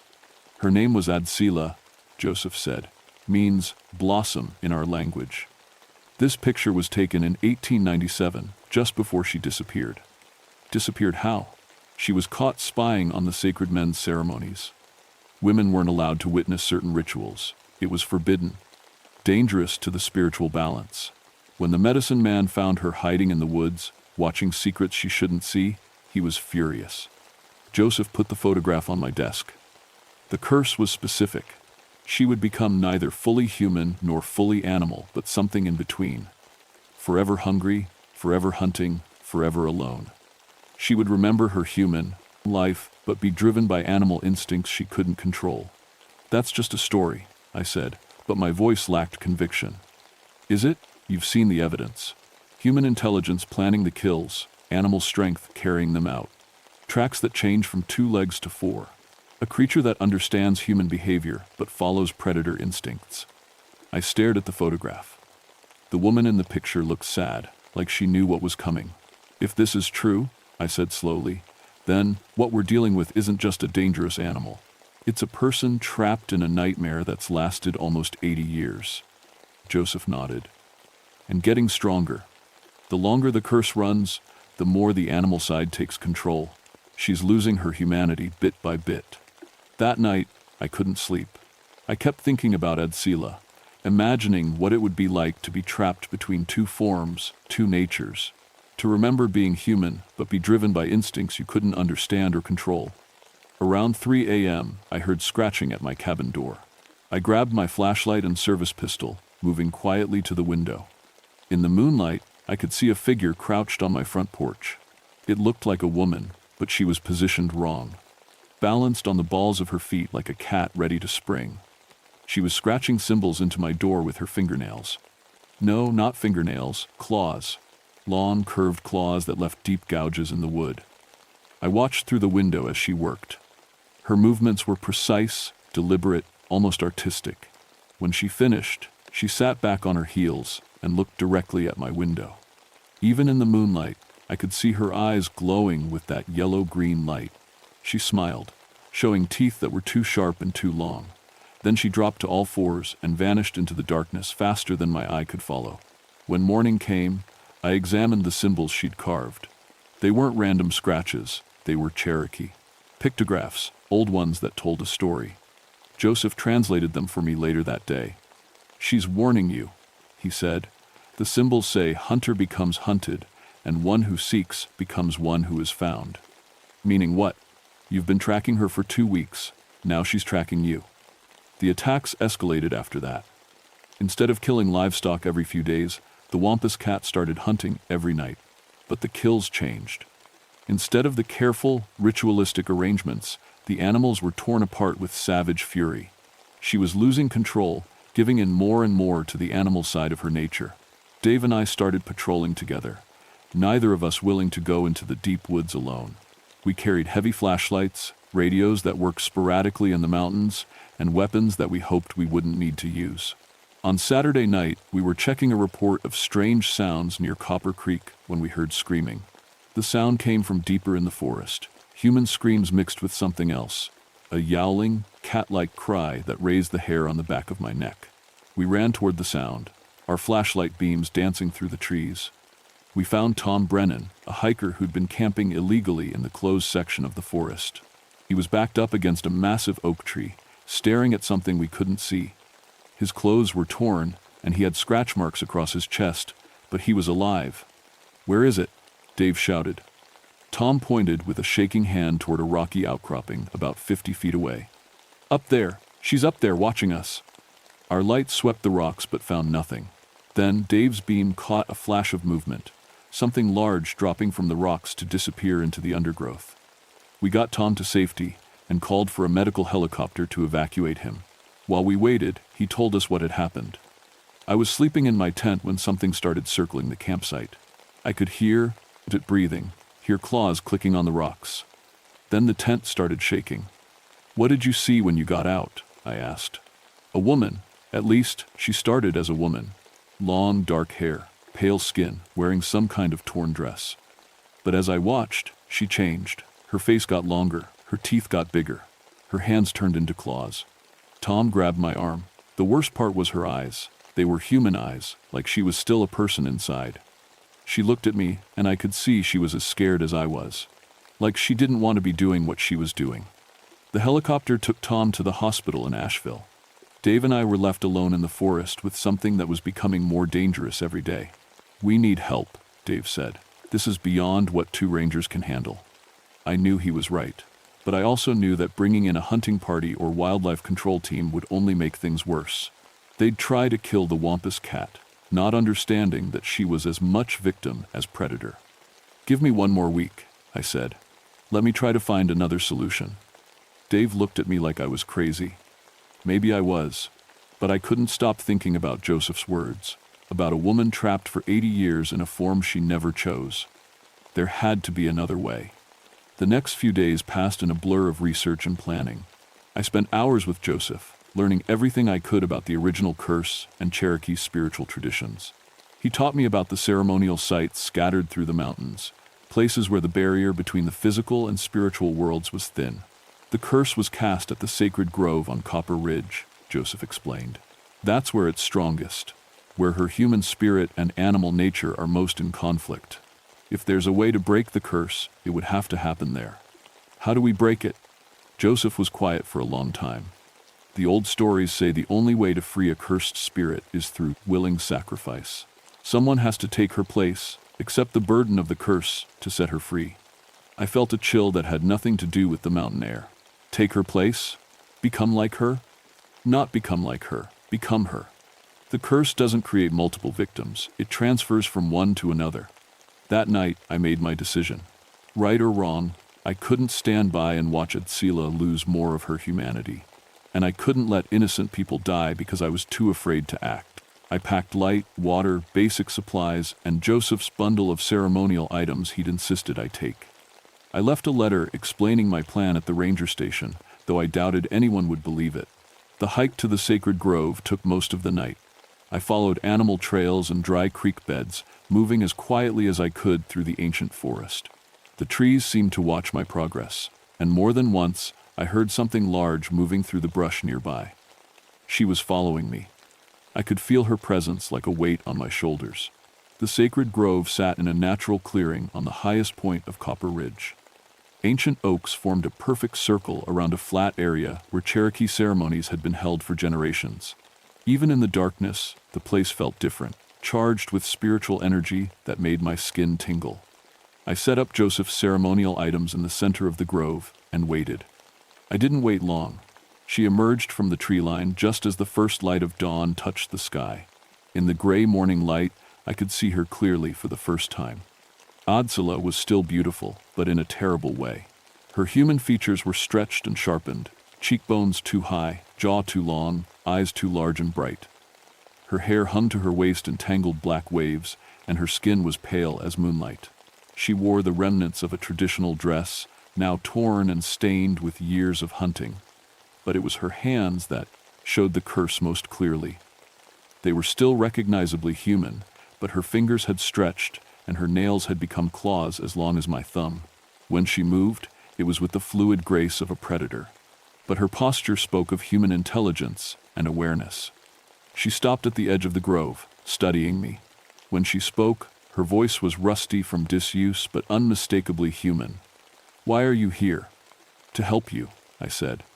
She laughed, a sound like wind through dead leaves.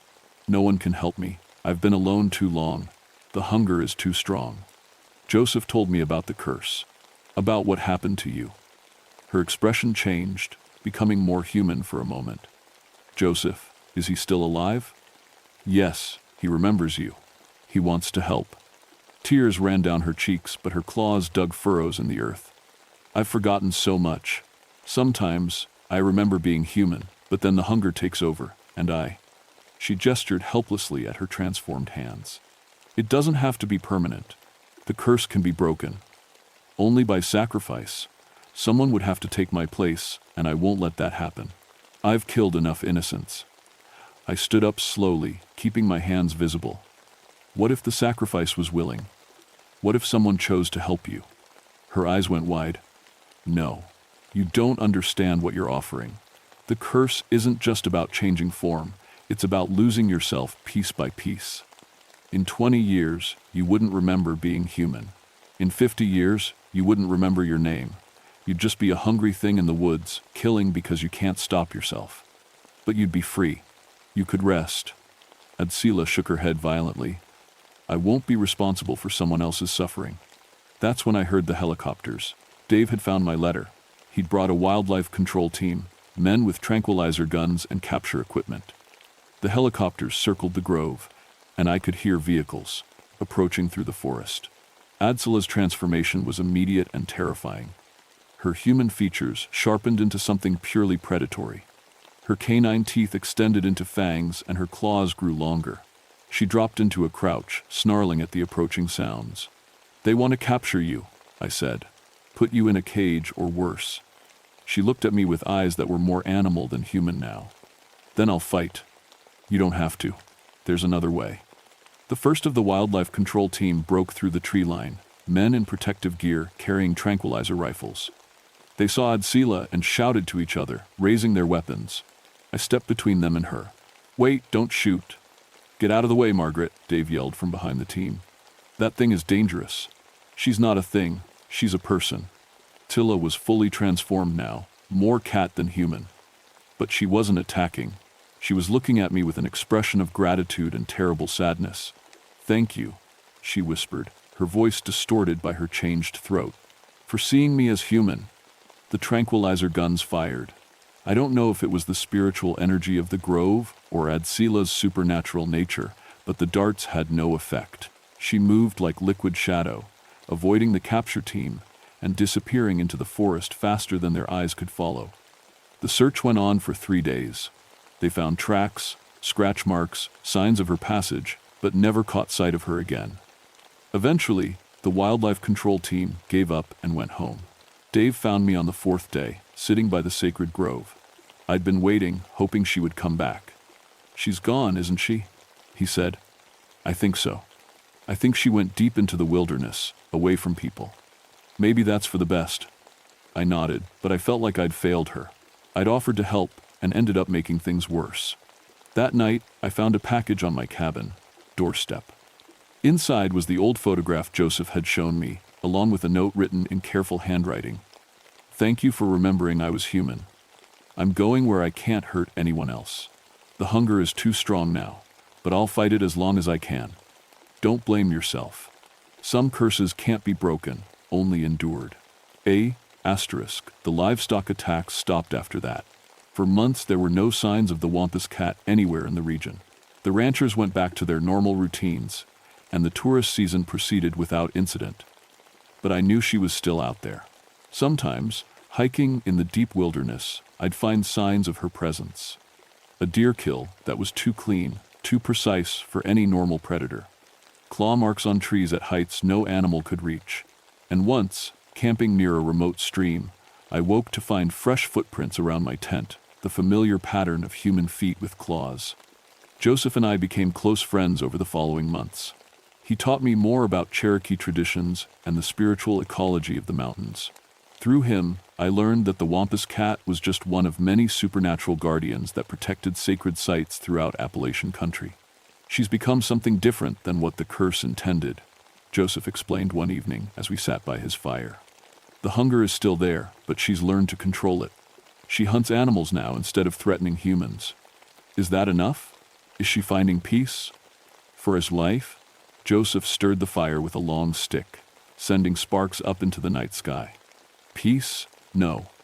But purpose? Maybe. She's become a guardian of the deep wilderness, keeping people away from places they shouldn't go. 6 months after the confrontation at the Sacred Grove, I received a promotion offer, a position at Yellowstone that would advance my career significantly. I turned it down. These mountains had become my responsibility in ways that went beyond any job description. Dave thought I was crazy for staying. This place has changed you, Margaret. You're different since all this happened. He was right. I could sense things now that I'd never noticed before. The spiritual energy that flowed through certain places. The presence of things that existed just outside normal perception. Sometimes, late at night, I dreamed of running through the forest on 4 legs, seeing through eyes that weren't entirely human. The dreams didn't frighten me. They felt like messages. Glimpses of a consciousness that was slowly finding balance between human intelligence and animal instinct. I established new protocols for the deep wilderness areas, restricting access to the most spiritually sensitive sites. When tourists complained about the regulations, I explained them as wildlife protection measures. It wasn't entirely a lie. On the anniversary of our encounter at the Sacred Grove, I hiked back to Copper Ridge. I left a small offering of tobacco and sage, as Joseph had taught me, and sat quietly in the morning light. I didn't see her, but I felt her presence nearby. Watching, waiting, still fighting the hunger, still protecting the balance between worlds that most people never even knew existed. As I prepared to leave, I found something carved into the bark of an ancient oak at the edge of the grove. Fresh Cherokee symbols that spelled out a single word, grateful. The mountain wilderness keeps its secrets well. Hikers still report strange sounds and unexplained sightings in the remote areas, but the attacks on humans have stopped. Occasionally, a hunter or camper will find evidence of something large and intelligent moving through the deepest forests, but they're usually content to dismiss it as an unusually large bear or wildcat. I know better. Somewhere in the trackless wilderness of Copper Ridge, Adsila continues her eternal hunt. No longer fully human, never entirely animal, but something new, a guardian spirit born from tragedy and sustained by purpose. The curse couldn't be broken, but it was transformed. Sometimes that's the best any of us can hope for. I still patrol these mountains, still respond to reports of unusual predator activity. But now I understand that my job isn't just about protecting people from the wilderness, it's about protecting the wilderness from people, and ensuring that ancient forces continue to keep their appointed watches. On quiet nights, when the wind moves through the old-growth forests and the moon is dark, I sometimes hear a sound like distant singing carried on the mountain air. It might be wind through the trees, or the call of some night bird I can't identify. But I choose to believe it's Adsila, singing the old songs she remembers from when she was human, holding on to the last pieces of who she used to be while fulfilling the purpose she never chose but has learned to accept. The mountains keep their secrets, and some curses become blessings in ways we never expect.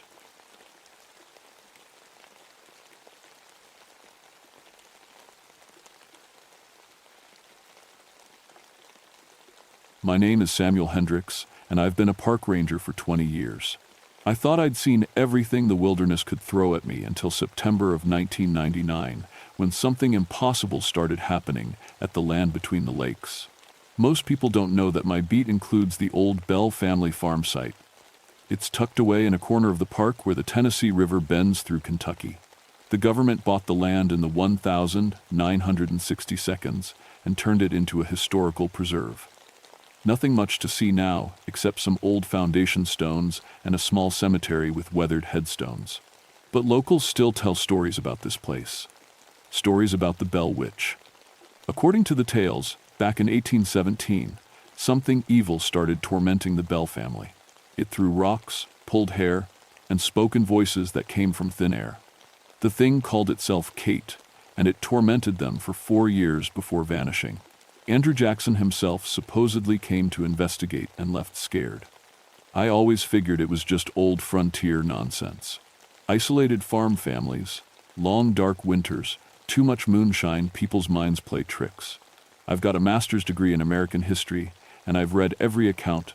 Mass hysteria, that's all it was. The irony wasn't lost on me that I was probably the only park ranger in America who was actually related to the family he was protecting. My great-great-grandmother was a Bell, though I didn't advertise that fact. Last thing I needed was ghost hunters bothering me about family connections. September had been brutal that year. Day after day of 90-degree heat and humidity thick enough to swim through.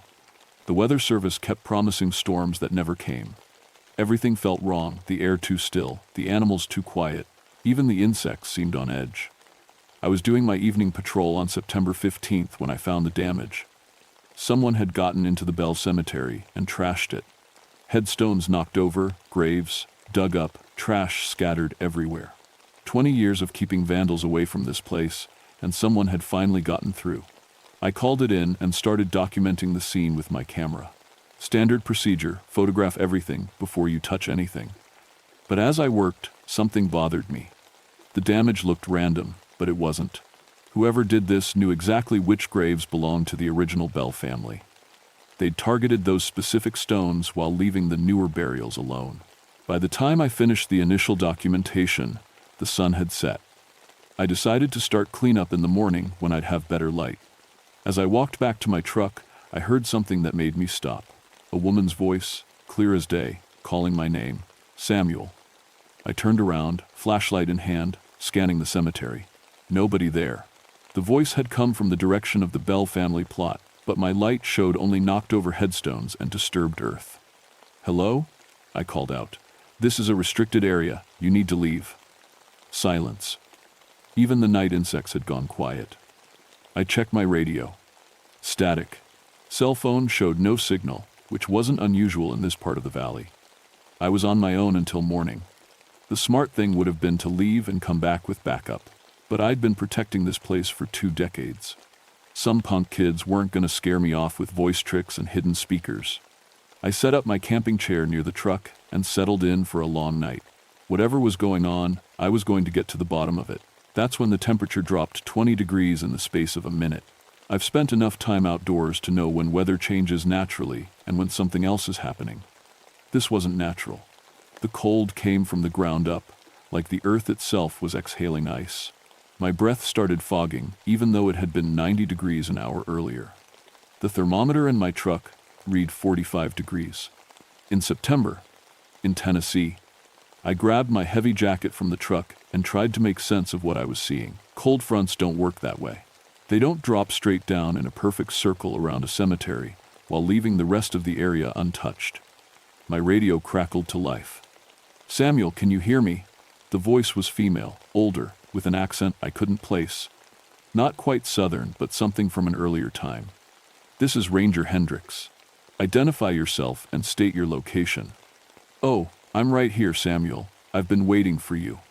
I spun around, flashlight beam cutting through the darkness. The cemetery looked exactly the same: damaged headstones, scattered debris, no sign of another person. "Ma'am, you're trespassing on federal property. Show yourself, and we can discuss this calmly." Laughter came through the radio. Not malicious, just amused. "Federal property? This land belonged to my family before there was a federal government, boy." Something cold touched the back of my neck. Not wind, something that felt like fingers. I spun around again, heart hammering. Nothing. But now I could smell something that didn't belong. Lavender and old wood, like opening a trunk that had been closed for decades. "Who are you?" I asked the radio. "You know who I am, Samuel Hendricks. Your great-great-grandmother told you the stories." Catherine Batts, though most folks called me Kate. My blood went cold. Kate Batts was the woman the Bell family had accused of being a witch. According to the stories, she'd cursed them from beyond the grave. "The Bell Witch?" I whispered. "Such an ugly name," the voice said. "But I suppose it serves its purpose." I tried to think rationally. Someone was playing an elaborate prank. They'd hidden speakers around the cemetery, set up some kind of cooling system, maybe used dry ice to create the fog that was now rising from the disturbed graves. Very clever, I said aloud. Good special effects, but you're still trespassing, and vandalism is a federal crime. The laughter came again, but this time not from the radio. It came from everywhere at once, the trees, the headstones, the ground itself. Samuel, look at the cemetery. I turned my flashlight back to the Bell family plot and nearly dropped it. Every headstone had been put back upright. The graves were filled in and neat. The trash was gone. The entire cemetery looked exactly like it had that morning before the vandalism. I checked my watch. 11:47 p.m. I'd been there for maybe 2 hours, and I hadn't taken my eyes off the place for more than a few minutes at a time. How did you? I started to ask. I protect what's mine, the voice said. And this place has been mine for a very long time. I walked slowly through the cemetery, checking each repaired headstone. The work was perfect. More than perfect, it was like the damage had never happened. Even the carved letters looked crisp and new. This is impossible, I said. Is it? Or are you just too stubborn to accept what you're seeing? I photographed everything, though I wasn't sure what the pictures would show. My camera's flash seemed dimmer than usual, and the shadows looked wrong. Too deep, too angular, like they were cast by a light source that wasn't there. What do you want? I asked. The same thing I've always wanted, to be left in peace, to protect my family's honor, and to make sure the truth isn't forgotten. Your family? The Bell Witch was supposed to be the spirit of Kate Batts. She wasn't family. Oh, Samuel, you really don't know the whole story, do you? The cold intensified. Frost started forming on the headstones, which should have been impossible given the humidity. My breath came out in thick clouds. John Bell accused me of witchcraft because I wouldn't sell him my land, the voice continued. He spread lies about me until the whole community turned against me. When I died, he thought he'd won. But death isn't the end of justice, Samuel. Sometimes it's just the beginning. Something moved in my peripheral vision. I turned and saw a figure standing between two headstones, a woman in a long dress that looked like it belonged in the 1800s. She was there for just a second, then gone. Did you see her? The voice asked. See who? Don't lie to me, boy. You saw her plain as day. Kate Batts, standing right where they buried her. My hands were shaking now, and not from the cold. I'd been a skeptic my whole life. I believed in facts, evidence, rational explanations. But what I was experiencing couldn't be explained rationally. This isn't real, I said. People don't come back from the dead, don't they? Then explain what happened to your cemetery. Explain the cold. Explain my voice coming through your radio when there's no signal in this valley. I couldn't. 20 years of law enforcement training, a college degree, and a lifetime of common sense, and I couldn't explain a single thing that had happened since sunset. The vandals, I said, grasping for something logical. Maybe they came back and fixed. Samuel. The voice was gentle now, almost motherly. When you were 7 years old, your grandmother told you a story about why your family never talks about the Bell side. Do you remember? I did remember. Grandma had sworn me to secrecy, made me promise never to tell anyone. She'd said the Bell family was cursed, that something had followed them for generations, protecting them from some people and punishing others. She told you about Kate, the voice continued. How Kate wasn't the monster the stories made her out to be. How she was trying to protect the family, not hurt them. That's just family folklore, I said. Every family has stories. Is it? Then why are you here, Samuel? Why did you become the protector of this place? Why do you feel responsible for keeping the truth alive? I didn't have an answer for that. I'd always felt drawn to this assignment, like I belonged here, like it was my duty. The temperature dropped again. This time, ice started forming on my jacket.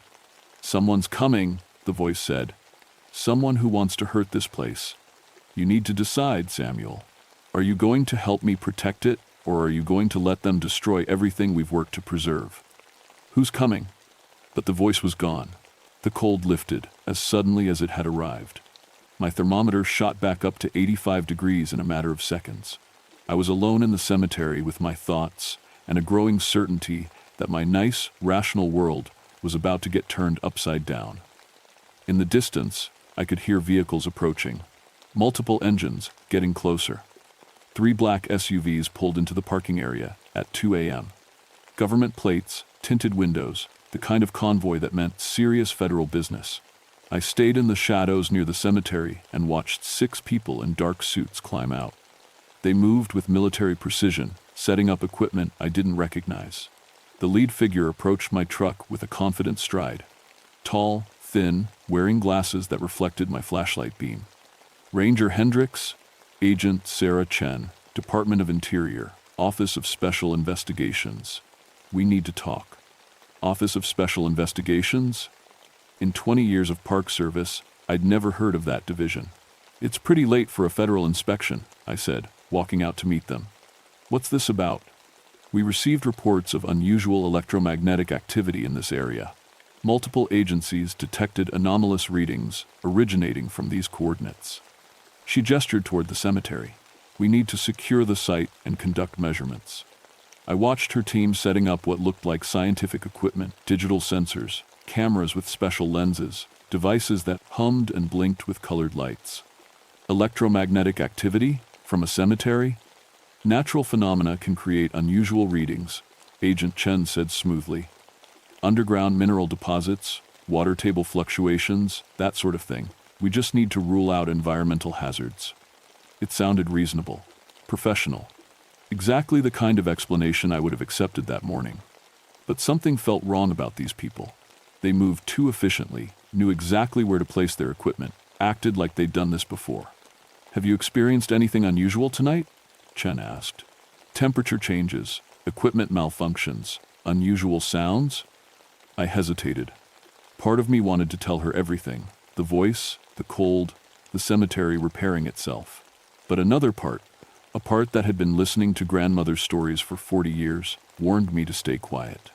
Nothing unusual, I lied. She studied my face for a long moment. Ranger Hendricks, it's important that you tell us about any anomalous experiences. For your own safety and the safety of others. Just a normal patrol, I repeated. One of her technicians called out from near the Bell family plot. Agent Chen, you need to see this. We walked over to where the man was kneeling next to a device that looked like a cross between a metal detector and a computer. Numbers were scrolling across its screen too fast to read.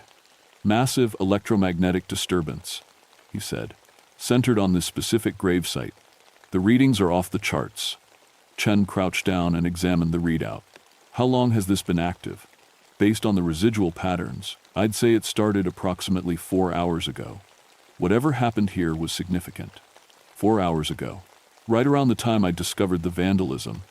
Ranger Hendricks, Chen said, standing up. I'm going to ask you one more time. Have you experienced anything unusual? Before I could answer, all their equipment started going crazy. Lights flashed, alarms beeped, and the screens filled with static. Then, clear as day, a woman's voice came through their speakers. Get away from my family's grave. The technicians looked at each other with expressions I couldn't read. Fear? Excitement? They'd heard that voice before. Kate, Agent Chen said quietly. We're not here to disturb your rest. We just need to conduct some tests. Kate? She knew about Kate? The voice came again, louder this time. Tests? You want to cage me like a laboratory animal? Study me like a specimen? I think not. The temperature plummeted. Ice formed on the equipment so fast that several devices cracked and went dead. The remaining screens showed impossible readings, electromagnetic pulses stronger than lightning, temperature variations that shouldn't exist, gravitational anomalies that defied physics. Samuel, the voice said. And suddenly I could see her, Kate Batts, standing 10 feet away in her old-fashioned dress, looking as solid and real as anyone else present. Tell them to leave. Now. Agent Chen saw her too. I could tell by the way her hand moved instinctively toward her weapon. Ma'am, Chen said formally, I'm Agent Chen with the federal government. We have authorization to investigate this site. Kate laughed, and the sound made the remaining equipment spark and smoke. Authorization? From whom? I was here before your government existed, child. This land has been under my protection for over a century. We know who you are, Chen said. We've been monitoring supernatural entities like yourself for decades. We're not here to harm you. We just want to understand. Understand? Kate's form flickered, becoming more translucent, but somehow more menacing.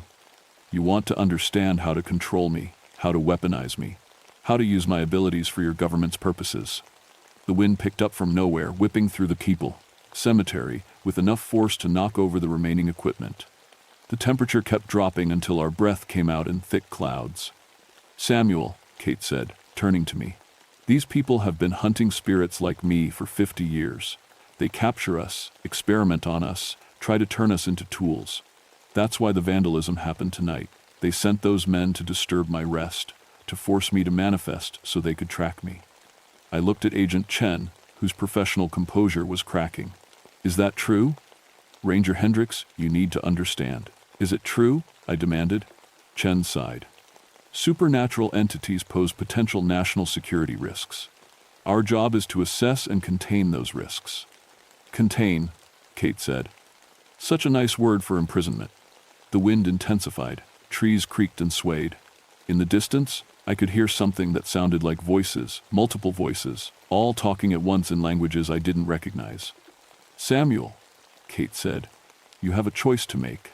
You can help these people capture me, or you can help me protect this place. But you can't do both. Agent Chen stepped closer to me. Ranger Hendricks, this entity is dangerous. It's manipulating you, using your family connection to gain your sympathy. We have procedures for dealing with these situations. Procedures? Kate's voice rose to a shriek that made everyone cover their ears. You mean like the procedures you used on the spirit in Virginia? The one you tortured until it went insane? Or the procedures you used on the ghost ship in Massachusetts before you destroyed it completely? The other voices were getting louder.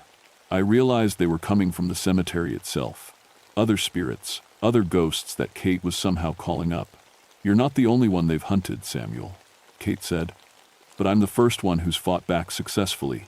That's why they want me so badly. Agent Chen was speaking rapidly into a radio. Base, this is Chen. Situation is escalating. Request immediate backup and containment team. No, I said, stepping between Chen and the cemetery. You're not taking her. Ranger Hendricks, you don't understand what you're dealing with. I understand perfectly. You lied to me. You've been hunting my ancestor like an animal, and you think I'm going to help you cage her? Kate smiled, and for the first time since this nightmare began, she looked truly happy. Thank you, Samuel. I knew I could count on family. The other spirits materialized around us, dozens of them, maybe hundreds. Soldiers from different wars, pioneers, Native Americans, children, all of them looking at Agent Chen and her team with expressions of pure hatred. You've awakened more than you bargained for, Kate said. Every spirit you've captured, every ghost you've tortured, every supernatural entity you've destroyed, they all have friends, family, connections. And we've all been waiting for someone to stand up to you. Chen and her team were backing toward their vehicles, but the spirits had surrounded them. There was nowhere to run. Samuel, Chen said desperately, help us. If you let her do this, you'll be responsible for what happens next. I looked at Kate, then at the federal agents, then at the growing crowd of supernatural entities filling the cemetery. What happens next is justice, I said. The spirits didn't attack the federal agents. They didn't need to. The temperature dropped so low that ice began forming on the SUV's windows. The remaining electronic equipment sparked and died. And from somewhere beneath the ground came a sound like distant thunder, deep, rhythmic, getting stronger. What is that? Agent Chen asked, her professional composure finally cracking completely. Kate smiled. That's the sound of 200 years of anger waking up. The ground began to tremble. Not an earthquake, something else. Something that felt purposeful, like the earth itself was taking sides. Samuel, Kate said, it's time you learned the whole truth. About your family, about me, about why this place is so important. The world around us shimmered, and suddenly I wasn't standing in a modern cemetery anymore. I was in a farmyard in 1820, watching a scene play out like a movie. John Bell stood arguing with a woman I recognized as Kate Batts. She was alive here, maybe 40 years old, dressed in simple frontier clothing. But her eyes were fierce, defiant. You'll sell me that land at a fair price, Kate, or I'll make sure no one in this community will do business with you. That land has been in my family for 3 generations, John Bell. I'm not selling it to you at any price. Then you'll regret it, mark my words. The scene shifted. Now I saw Kate alone in her cabin, sick and dying. But Bell's campaign against her had worked. No one would bring her food or medicine. No one would help her. The community had turned against her because of his lies about witchcraft. She died alone, Kate's voice said in my ear, abandoned by everyone she'd trusted, destroyed by one man's greed. But death doesn't end in justice, Samuel. Sometimes it's the only way to achieve it. The scene changed again. Now I saw the Bell family being tormented by an invisible force. Rocks thrown by unseen hands, voices speaking from empty air, physical attacks that left no trace of an attacker. I tried to make him confess, Kate said. Tried to make him tell the truth about what he'd done to me. But he was too proud, too stubborn. So I punished his whole family until he died of shame and fear. You terrorized innocent people, I said. Did I? Look closer. I watched more carefully this time. The supernatural attacks weren't random. The invisible force never hurt the women or children seriously. It focused its fury on John Bell himself, driving him to madness and eventually to death. The others were frightened but not harmed. I protected them the only way I knew how, Kate said, by removing the source of evil from their lives. The vision faded, and I was back in the modern cemetery. Agent Chen and her team were huddled near their vehicles while hundreds of spirits surrounded them. Your great-great-grandmother was John Bell's daughter, Kate continued. She knew the truth, that her father had murdered an innocent woman through lies and persecution. She tried to make amends by keeping my story alive, by teaching her children to respect this place. And now, I asked, now these people want to do to me what John Bell did. Cage me, control me, use me for their own purposes. They've been hunting supernatural entities for decades, Samuel. Capturing them, experimenting on them, turning them into weapons. Agent Chen had apparently decided diplomacy was worth trying again. The Office of Special Investigations protects America from supernatural threats, she called out. Entities like her have caused civilian casualties, property damage. Lies, Kate said, just like John Bell's lies. Samuel, ask her about Project Phantom. Ask her about the spirit they captured in Ohio and drove insane trying to turn it into an assassin. Ask her about the ghost ship they destroyed because it wouldn't cooperate with their experiments. I turned to Chen. Is she telling the truth? Chen hesitated. Our mandate is to protect American interests from supernatural threats. Sometimes that requires difficult decisions. That's not an answer. Some entities are hostile to human life. They need to be contained. And the ones that aren't hostile? What happens to them? Another hesitation. They're studied. We need to understand their capabilities. You torture them, Kate interrupted. You imprison them in laboratories and torment them until they either cooperate or go insane. Just like John Bell tortured me with isolation and lies. The thunder from underground was getting louder. Cracks appeared in the frozen ground around the cemetery. Samuel, Agent Chen said urgently, you need to stop this. If she continues to escalate, people will die. Is that what you want? I looked around at the supernatural army Kate had assembled. Spirits from every era of American history, all of them staring at the federal agents with expressions of barely contained rage. What do you want from me? I asked Kate. I want you to choose, she said. Stand with your family and help me protect this place from people who would exploit it, or stand with them and help them cage me like an animal. And if I choose you, then this place becomes truly protected. No more government experiments. No more ghost hunters trying to exploit my story. No more vandals disturbing my family's rest. Just peace and truth and justice. And if I choose them, Kate's expression hardened, then you're no descendant of mine. And I'll defend myself against you, just like I defended myself against John Bell. The spirits pressed closer to Agent Chen's team. Ice crystals formed in the air around them. The temperature was so low now that their weapons were probably frozen solid. Samuel, Chen said desperately, whatever she's promised you, it's a lie. Supernatural entities can't be trusted. They're not human anymore. They don't think like we do. Don't I? Kate asked. I protected my family for 200 years. I've kept this place safe from exploitation and commercialization. I've preserved the truth when everyone else wanted to turn it into entertainment. How is that inhuman? She was right. Everything she'd done had been to protect something she loved from people who wanted to exploit it. I choose family, I said. Kate smiled. Agent Chen looked stricken. You're making a mistake, Chen said. Maybe, but it's my mistake to make. Kate raised her hand, and the supernatural army began to advance on the federal agents. Wait, I said, don't hurt them, just make them leave. Kate paused. You're showing them mercy they wouldn't show me. Maybe that's what makes us different from them. She nodded slowly. Very well. They leave now, and they don't come back. Ever. The spirits parted, creating a path to the vehicles. Agent Chen and her team didn't waste time arguing. They loaded their equipment and drove away as fast as the icy roads would allow. When their taillights disappeared, the supernatural army began to fade. The temperature returned to normal. The cemetery looked exactly like it always had, except now I could see Kate clearly, standing among the headstones like she belonged there.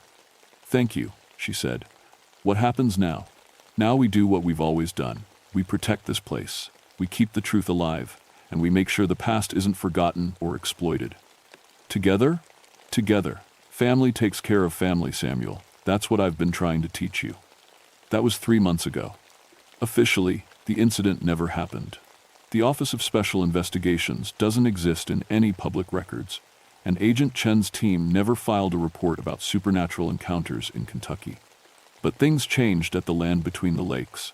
The Bell Historical Site gets more visitors now, but they're different kinds of visitors. Serious historians, respectful tourists, people who come to learn rather than to exploit. The ghost hunters and thrill seekers seem to lose interest when they get close to the cemetery. They turn around and leave without ever really knowing why. Kate and I have developed an understanding. She appears to me during my evening patrols, usually as a normal woman in modern clothes.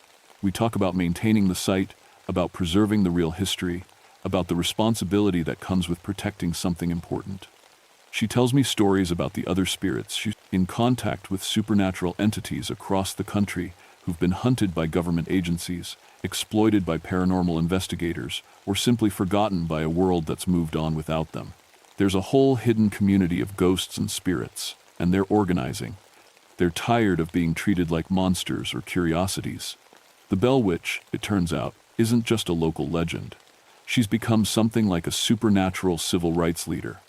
I've changed too. My reports are more detailed now, more protective of the site's integrity. I turn away commercial film crews and sensationalist television shows. I work with legitimate historians and archaeologists who treat the place with respect.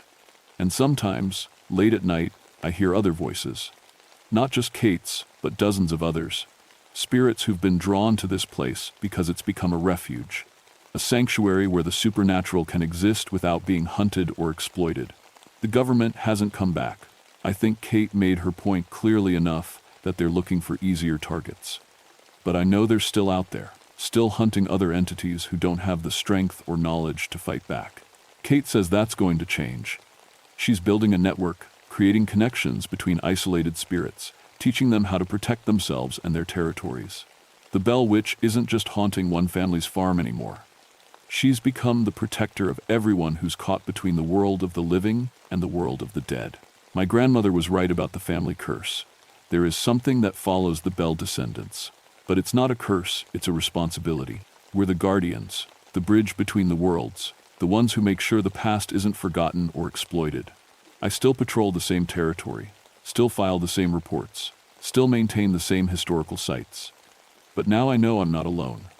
When vandals approach, they turn back before they reach the cemetery. When exploitation threatens, equipment malfunctions, and investors lose interest.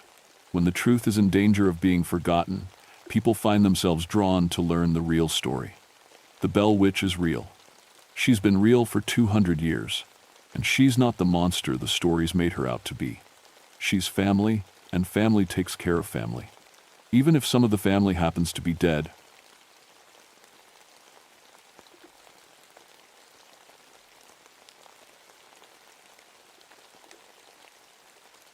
My name is Aaron Blackburn, and I've been a park ranger for 12 years. Before that, I spent 8 years with the ATF, the Bureau of Alcohol, Tobacco, Firearms, and Explosives. These days, I work the George Washington National Forest in Virginia, up in the Blue Ridge Mountains. It's quiet work most of the time. I handle law enforcement issues, investigate illegal activities, and help keep these ancient mountains safe. People ask me why I left federal work for Park Service. The truth is, I needed the peace. The mountains called to me, maybe because of my family history here. My grandfather was ATF too, back in the 1922nd. He died in these same mountains during a raid on moonshiners. I grew up hearing stories about him, about how he was a hero who died in the line of duty. October 1984 was one of those perfect autumn months in the Blue Ridge. The leaves burned red and gold, and the morning fog rolled through the hollows like smoke. I'd been getting reports of illegal distilling operations starting up again in the remote areas. Nothing new. Mountain people have been making moonshine here for generations. It's part of the culture, part of who they are. But this felt different. The first report came from a hiker who smelled corn mash cooking somewhere up Whiskey Hollow. That's what locals called one of the deeper valleys, about 5 miles from the nearest road. You could only get there on foot or with an ATV, following old logging trails that twisted through thick forest. I knew the area well. My grandfather had died somewhere up that way, though the exact spot was never marked on any map I'd seen. The hollow got its name honestly. It had been moonshine country since before Prohibition. Families like the Washers and the Coopers had run stills up there for decades, until federal agents shut them down in the 1962nd. When I hiked up to investigate, I expected to find some old-timer with a small operation. Maybe a grandpa teaching his grandson the family trade. Instead, I found something that made no sense at all. The still was there, all right, but it looked like it had stepped out of 1925. Everything was perfectly maintained, but completely wrong. The copper coils gleamed like new, but they were the old-style design they stopped making 50 years ago. The wooden fermentation barrels looked ancient, but showed fresh use. The stone furnace was built exactly like the ones in old photographs from my grandfather's case files. But here's what really got to me. There were no fresh tire tracks, no modern footprints, no camping gear, no trash, nothing that showed people had been there recently. Yet the mash was warm, the fire was still smoldering, and I could smell fresh corn liquor in the air. I set up surveillance equipment and came back the next morning. The cameras showed nothing. Empty forest, morning fog, nothing more. But the audio picked up sounds of work metal clanking, wood chopping, men talking in low voices. I played it back 3 times, and each time I heard the same thing. Voices using old mountain slang I'd only read in historical reports. That's when I started to think someone was playing games with me. Mountain people don't trust federal agents, and they sure don't trust anyone named Blackburn. My grandfather's raid had killed 3 men from local families. Even after 60 years, those wounds were still fresh. Maybe this was their way of messing with the Fed's grandson. But as I walked back down the trail that first day, I caught a whiff of something that stopped me cold. Corn mash, cooking fresh, coming from a hollow where my equipment said nobody was working. I'm not a man who believes in ghosts. I deal in facts, evidence, and the law. But standing there in that misty hollow, smelling moonshine cooking where no one should be, I felt something I hadn't experienced since I was a kid, listening to my grandmother's stories. I felt afraid. The next week, I came back, with better equipment. Modern surveillance cameras, motion sensors, and a radio setup that could record everything within a half-mile radius. If someone was running an operation up there, I'd catch them. I set up my base camp about a 1/4 mile from the still site, hidden in a thick stand of pine trees. From there, I could monitor everything without being seen. The plan was simple. Document the illegal operation, identify the operators, and make arrests. By sunset, my equipment was recording perfectly. I settled in for a long night of surveillance, drinking coffee from my thermos and watching the monitors. The forest was quiet except for normal night sounds: owls, raccoons, the wind in the trees. Around midnight, things started to change. First, I heard the sound of chopping wood. Steady, rhythmic, coming from the direction of the still. I checked my cameras, nothing visible. Just empty forest and the green glow of night vision. But the sound was clear on my audio equipment.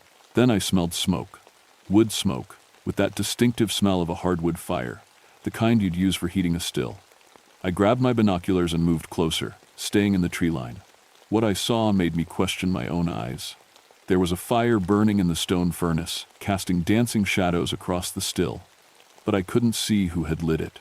The flames were real. I could feel the heat from 50 yards away. But the cameras still showed nothing. I radioed for backup, but got only static.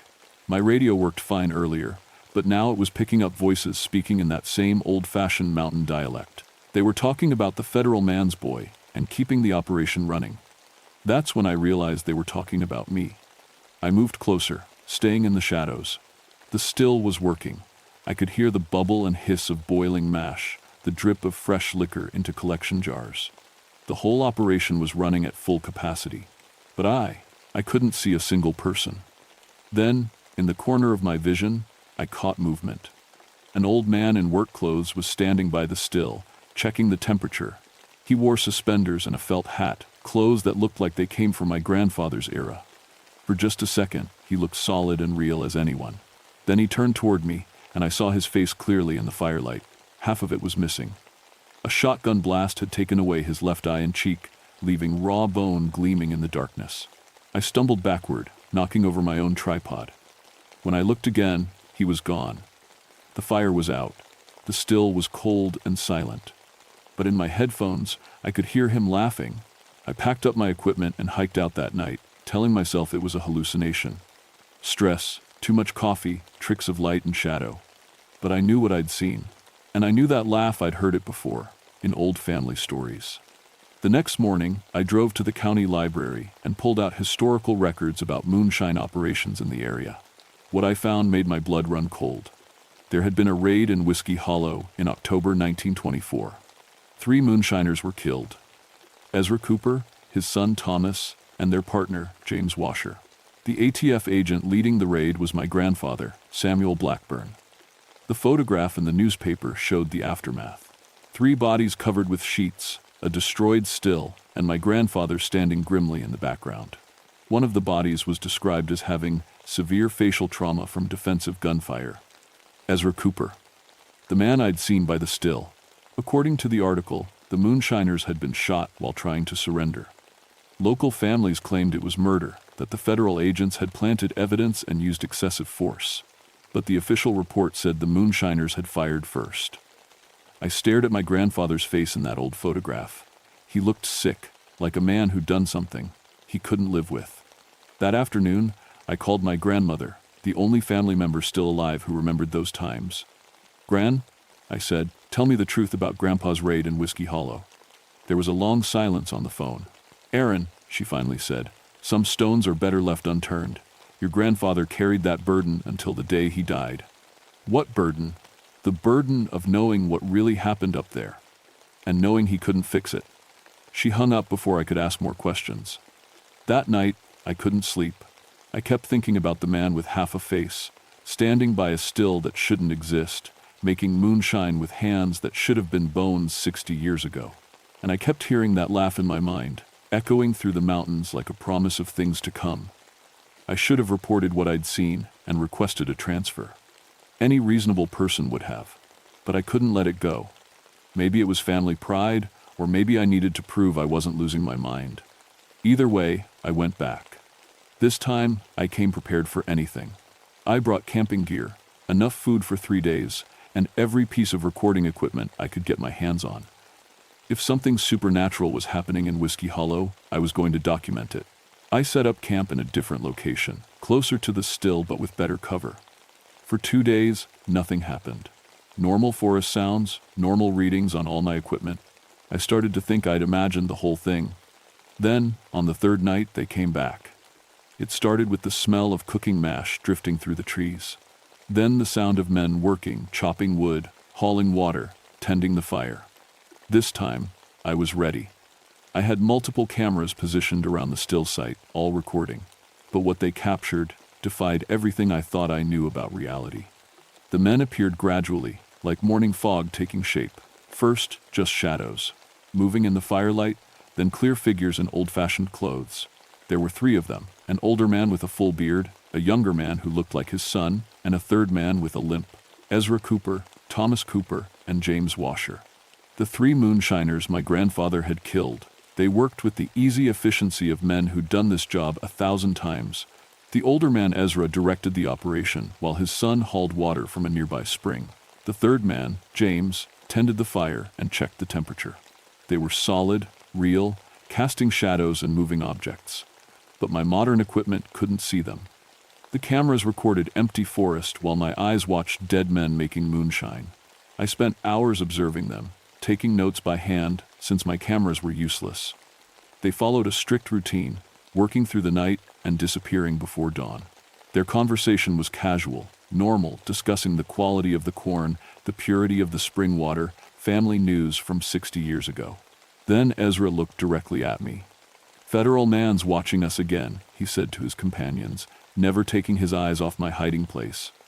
"Let him watch," Thomas replied. "He's got his grandfather's eyes. Maybe his grandfather's conscience too," James added hopefully. Ezra walked toward my position. I should have run, but I couldn't move.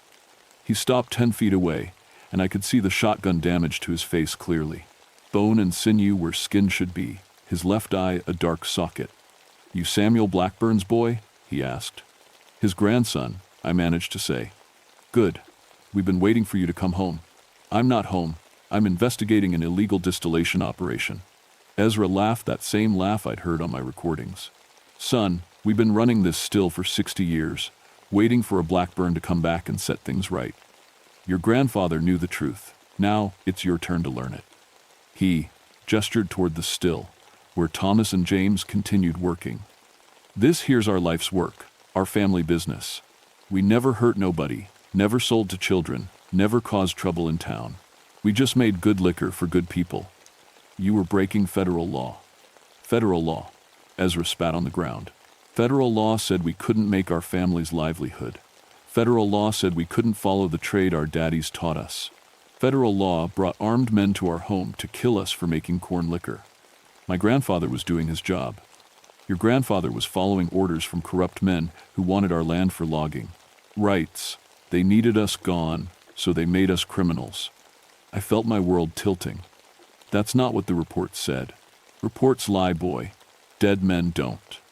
Ezra moved closer, and I could smell grave dirt and old whiskey on him. "Your grandfather knew it was a setup, knew we weren't dangerous. But he was young, following orders, trusting the system." "Then why did he shoot you?" "He didn't." The words hit me like a physical blow. "What?" "Samuel Blackburn never fired his weapon that night.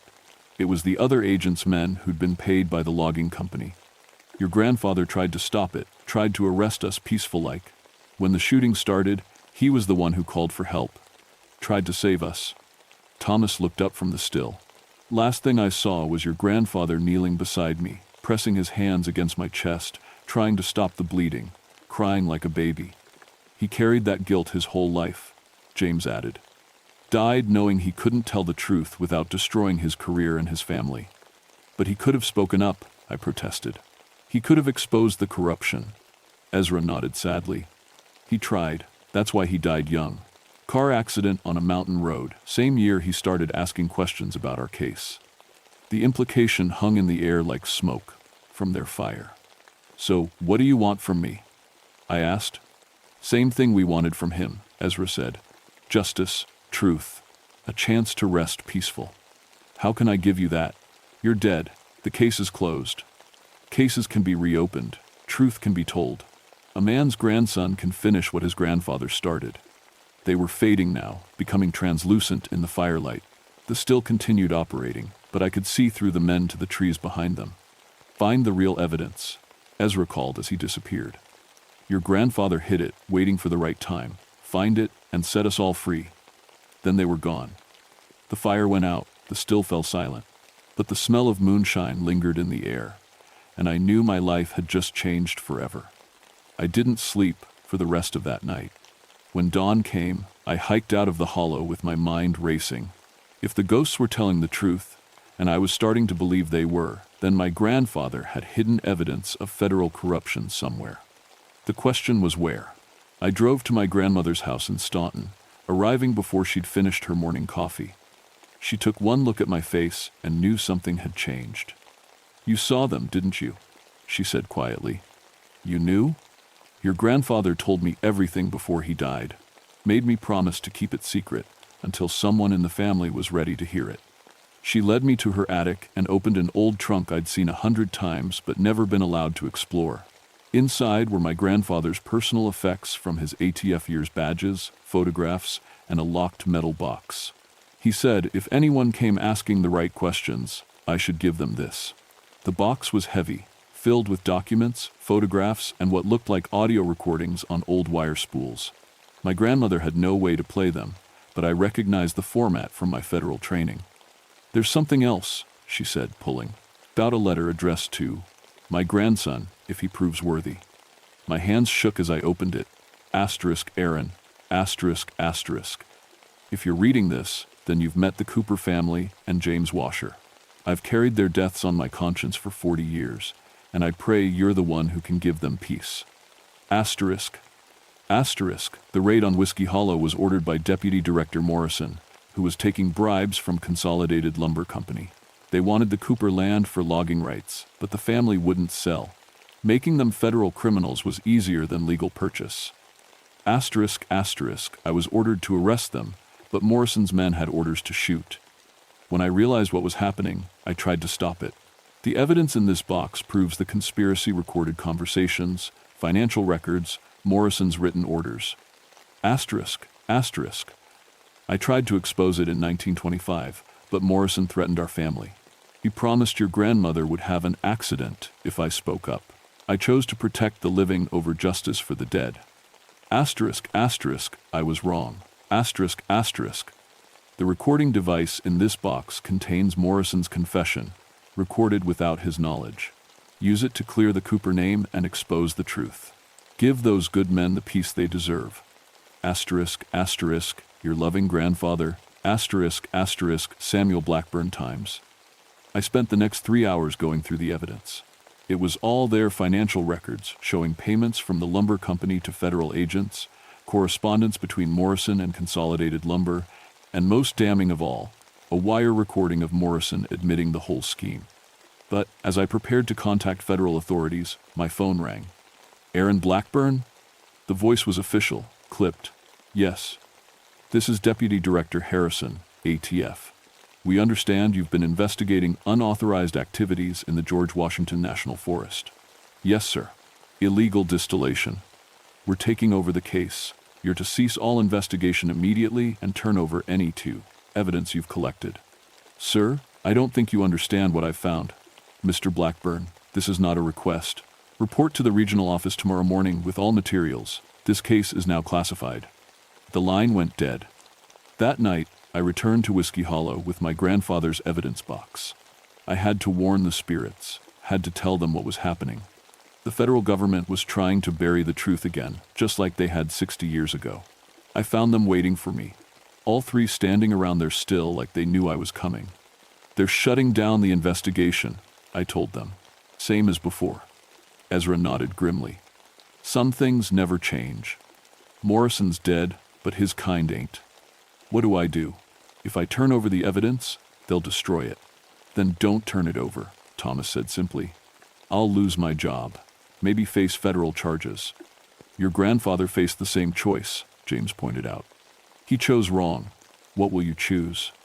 I looked at the evidence box in my hands, then at the 3 dead men who'd been waiting 60 years for justice. What happens if I expose this? Will you finally rest?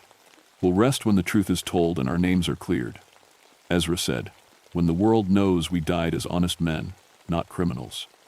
And if I fail, then we keep making moonshine until someone else with the courage to tell truth comes along.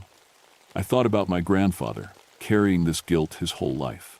About these 3 men, trapped for decades because of corruption and cowardice. About all the other injustices that stayed buried because good people chose safety over truth. I'll do it, I said. I'll expose everything. The spirits smiled the first time I'd seen them happy. Your grandfather would be proud, Ezra said. Then the hollow erupted in gunfire. Federal agents emerged from the tree line, wearing tactical gear and carrying automatic weapons. Harrison's voice boomed through a bullhorn. Aaron Blackburn, you are under federal arrest. Drop the evidence and surrender immediately. I dove behind the stone furnace as bullets tore through the trees around me. The spirits vanished instantly, but I could hear them calling out warnings. Behind the oak tree, 2 more coming from the north. A dozen agents surrounded me, all with weapons drawn. I clutched the evidence box to my chest, knowing it was the only proof of my grandfather's innocence and the Cooper's honor. "Last chance, Blackburn," Harrison called. "Give us the box, and we'll consider this a misunderstanding." I thought about my grandfather, facing the same impossible choice: family safety versus justice, career versus truth. I made a different choice than he did. "Go to hell," I shouted back. That's when the mountain itself seemed to come alive. The first sign something had changed was the temperature. The October night turned winter cold in seconds, our breath visible in suddenly frigid air. Then came the fog, not natural mountain mist, but thick, choking vapor that rolled up from the hollow like smoke from a massive fire. The federal agents started shooting wildly as shapes moved through the fog, but their bullets passed harmlessly through targets that struck back with very real force. I watched a tactical officer fly backward as if hit by an invisible truck, his weapon spinning away into the darkness. Ezra Cooper materialized beside me, no longer the faded spirit I'd been talking to. He looked solid, powerful, and very angry. "Nobody threatens a Blackburn on our mountain," he growled. The other spirits appeared throughout the hollow, not just Thomas and James, but dozens of them. Other moonshiners, other mountain people who died at federal hands over the decades. They moved through the agents like wolves through sheep, disarming them, destroying their equipment, sending them fleeing into the night. Deputy Director Harrison tried to run but found himself face to face with a woman in 1930 dress, half her head blown away by a sniper's bullet. "You boys never learn," she said sadly, then backhanded him 20 feet down the hollow. Within minutes, it was over. The surviving agents fled, leaving their weapons and equipment scattered across the forest floor. I stood in the sudden silence, still clutching my grandfather's evidence box. "Well," said Ezra, brushing off his hands, "that was refreshing. What happens now?" I asked. "Now you tell the truth," Thomas said. "All of it. Who's going to believe me?" "You'd be surprised," James replied with a grin. "Mountain folk have long memories, and there's more evidence out there than what your grandfather saved." Over the next month, I did exactly what they asked. I contacted historians, journalists, and honest federal agents. I shared my grandfather's evidence and told the whole story, including the supernatural parts. Most people thought I was crazy, but the documentary evidence was too solid to ignore. Financial records don't lie, and recorded confessions speak for themselves. The Morrison conspiracy was exposed, my grandfather was posthumously vindicated, and the Cooper family name was officially cleared. The moonshine still in Whiskey Hollow fell silent the night the truth was published. I visited it once more and found only cold stone and rusted metal. But carved into the oak tree beside the furnace were 3 names: Ezra Cooper, Thomas Cooper, James Washer. Below them, in fresh carving, was a 4th name: Samuel Blackburn. And at the bottom, in my grandfather's handwriting, were the words, "Truth Teller." I kept my job with the Park Service, though I was quietly transferred to a different forest. The federal agents who'd tried to silence me faced their own investigations. Harrison was indicted for conspiracy and destruction of evidence. But the most important change was personal.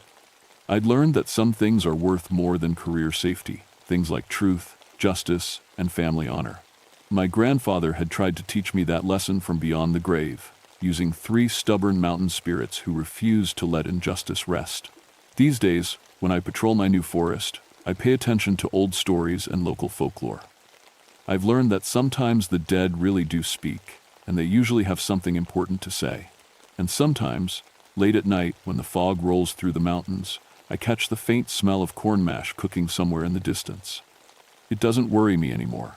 It reminds me that some people, living or dead, will never stop fighting for what's right, even if it takes 60 years.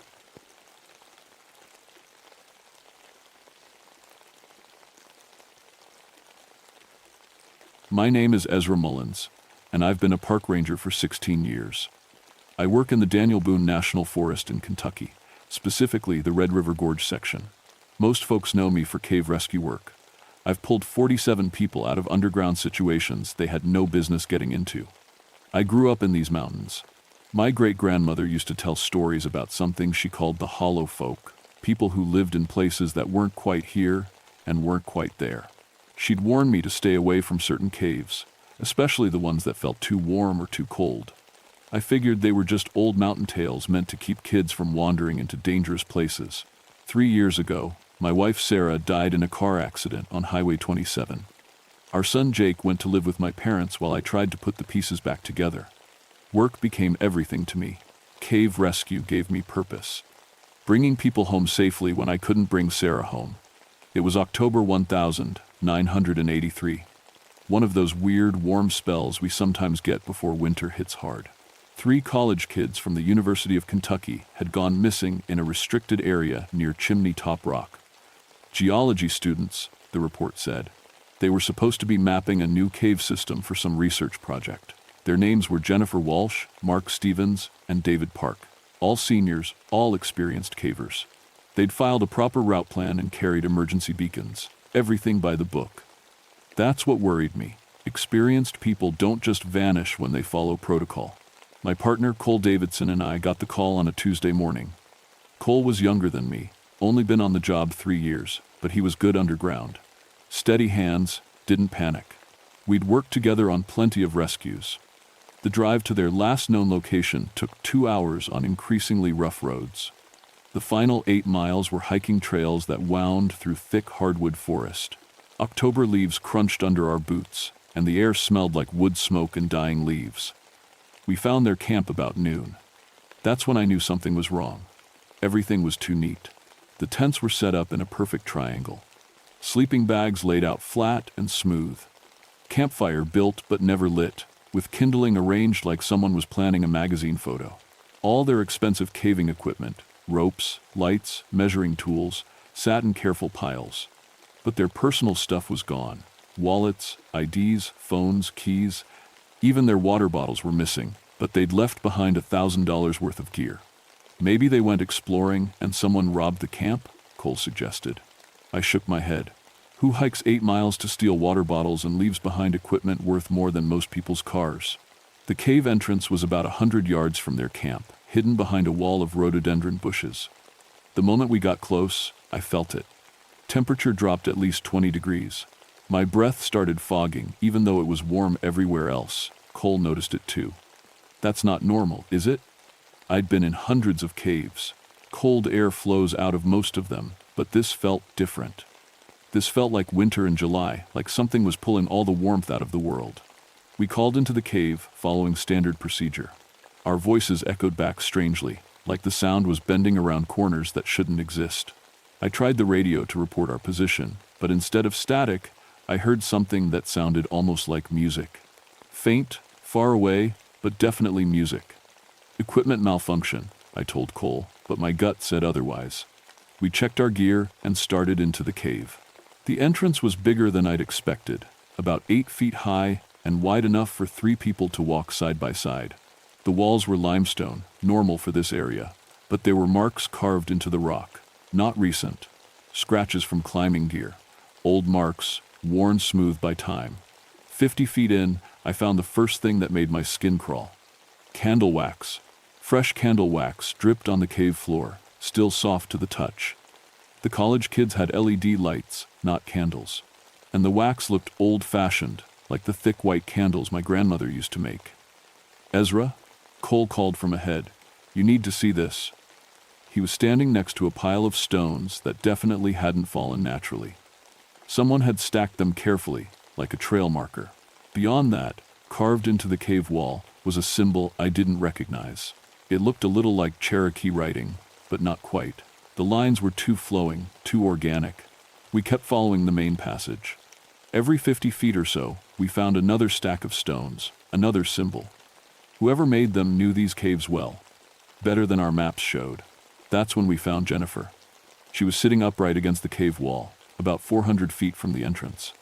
Eyes open, looking straight ahead like she was watching something we couldn't see. No injuries I could spot. No blood. But when I touched her neck to check for a pulse, her skin was ice cold. Cave temperature cold. She'd been dead less than 24 hours, according to her condition, but her body temperature had already dropped to match the cave. That's not how human bodies work. It takes days for that to happen, not hours.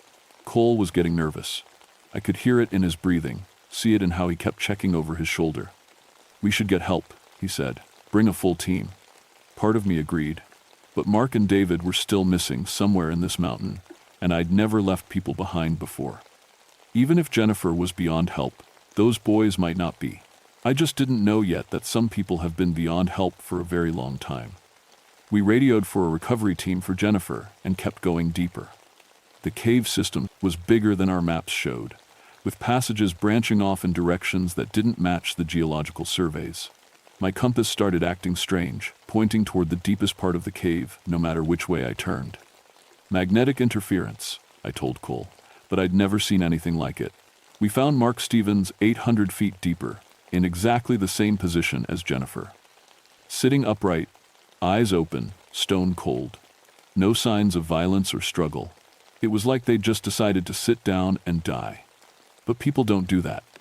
Especially not experienced cavers who know how to handle emergencies. Cole was getting worse. He kept muttering under his breath, looking around like he was hearing things. When I asked what was wrong, he said he thought someone was calling his name from deeper in the cave. I didn't hear anything except the drip of water and our own breathing. That's when we found the stairs, carved right into the cave floor, leading down into a passage that wasn't on any map. The stone was worn smooth by countless feet, but there were no records of this cave system being used by anyone. Cherokee tribes in this area considered certain caves sacred, but they didn't carve stairways.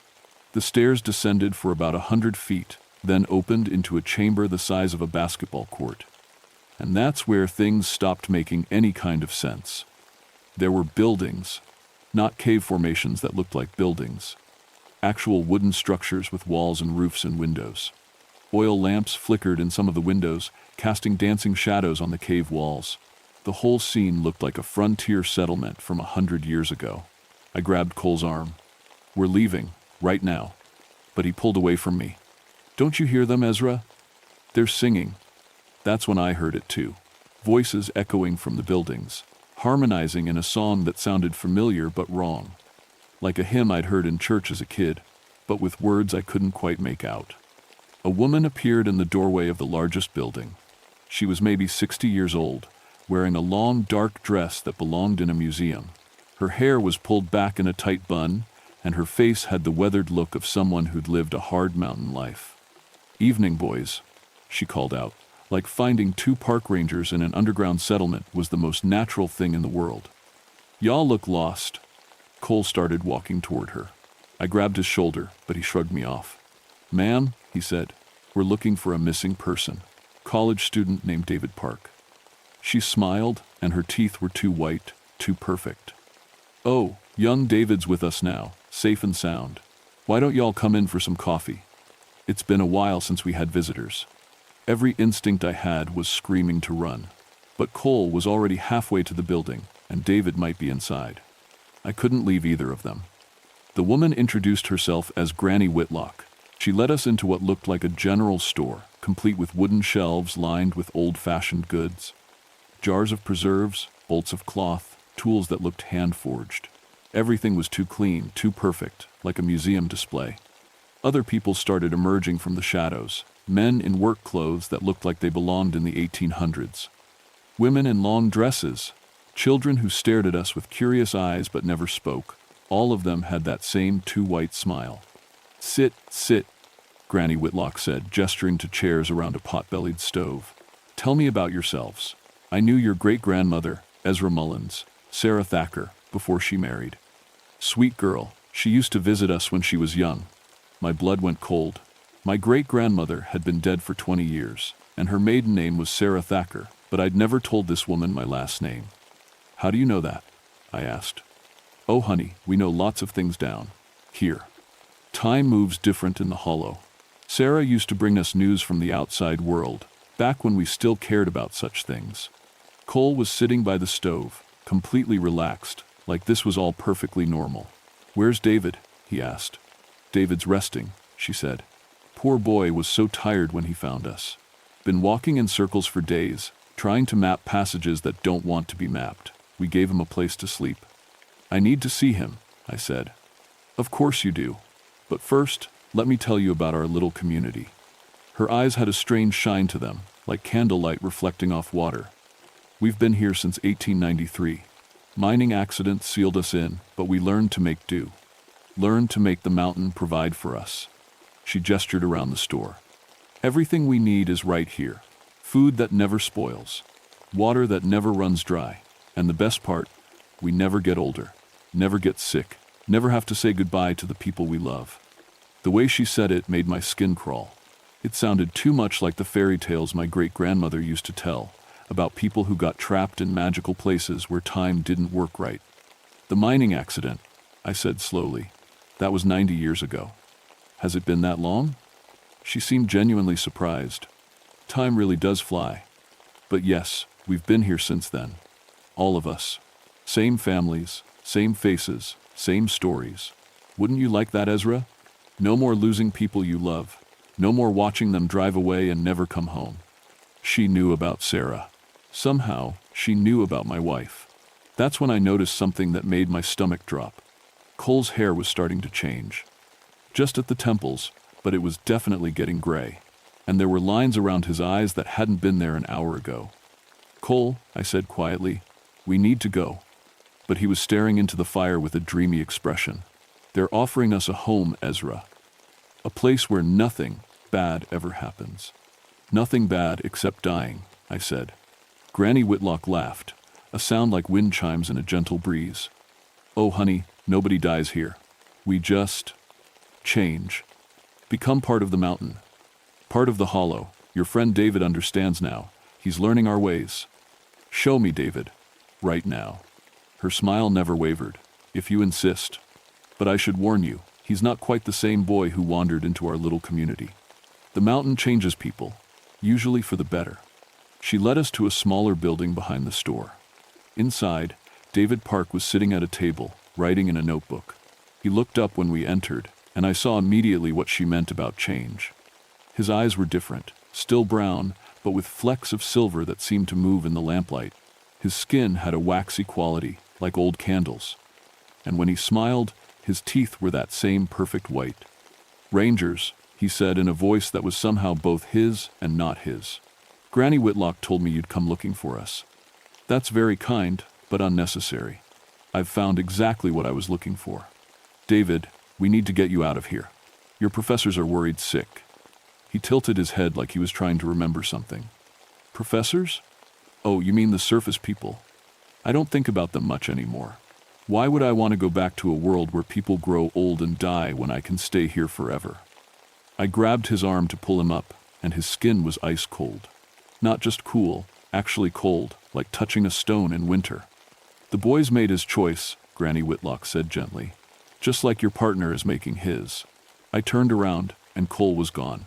I ran back to the main building, shouting Cole's name. The settlement people watched me with mild interest, like I was entertainment they'd seen many times before.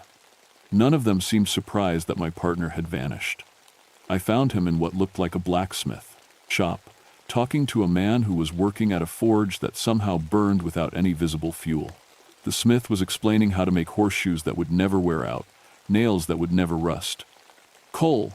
I grabbed his shoulder and spun him around. The gray in his hair had spread, and his face looked older, more weathered. We're leaving. Now. He looked at me with confusion, like he was trying to remember who I was. Leaving? But Ezra, this is incredible. These people have been living here for 90 years without aging. Think about what we could learn from them. Look at yourself, I said, dragging him to a mirror hanging on the wall. Look at what they're doing to you. His reflection showed a man who'd aged 10 years in the past hour. The Cole Davidson I knew was 26 years old with dark hair and smooth skin. The man in the mirror looked 40, with gray streaks and worry lines. For a moment, awareness flickered in his eyes. What's happening to me?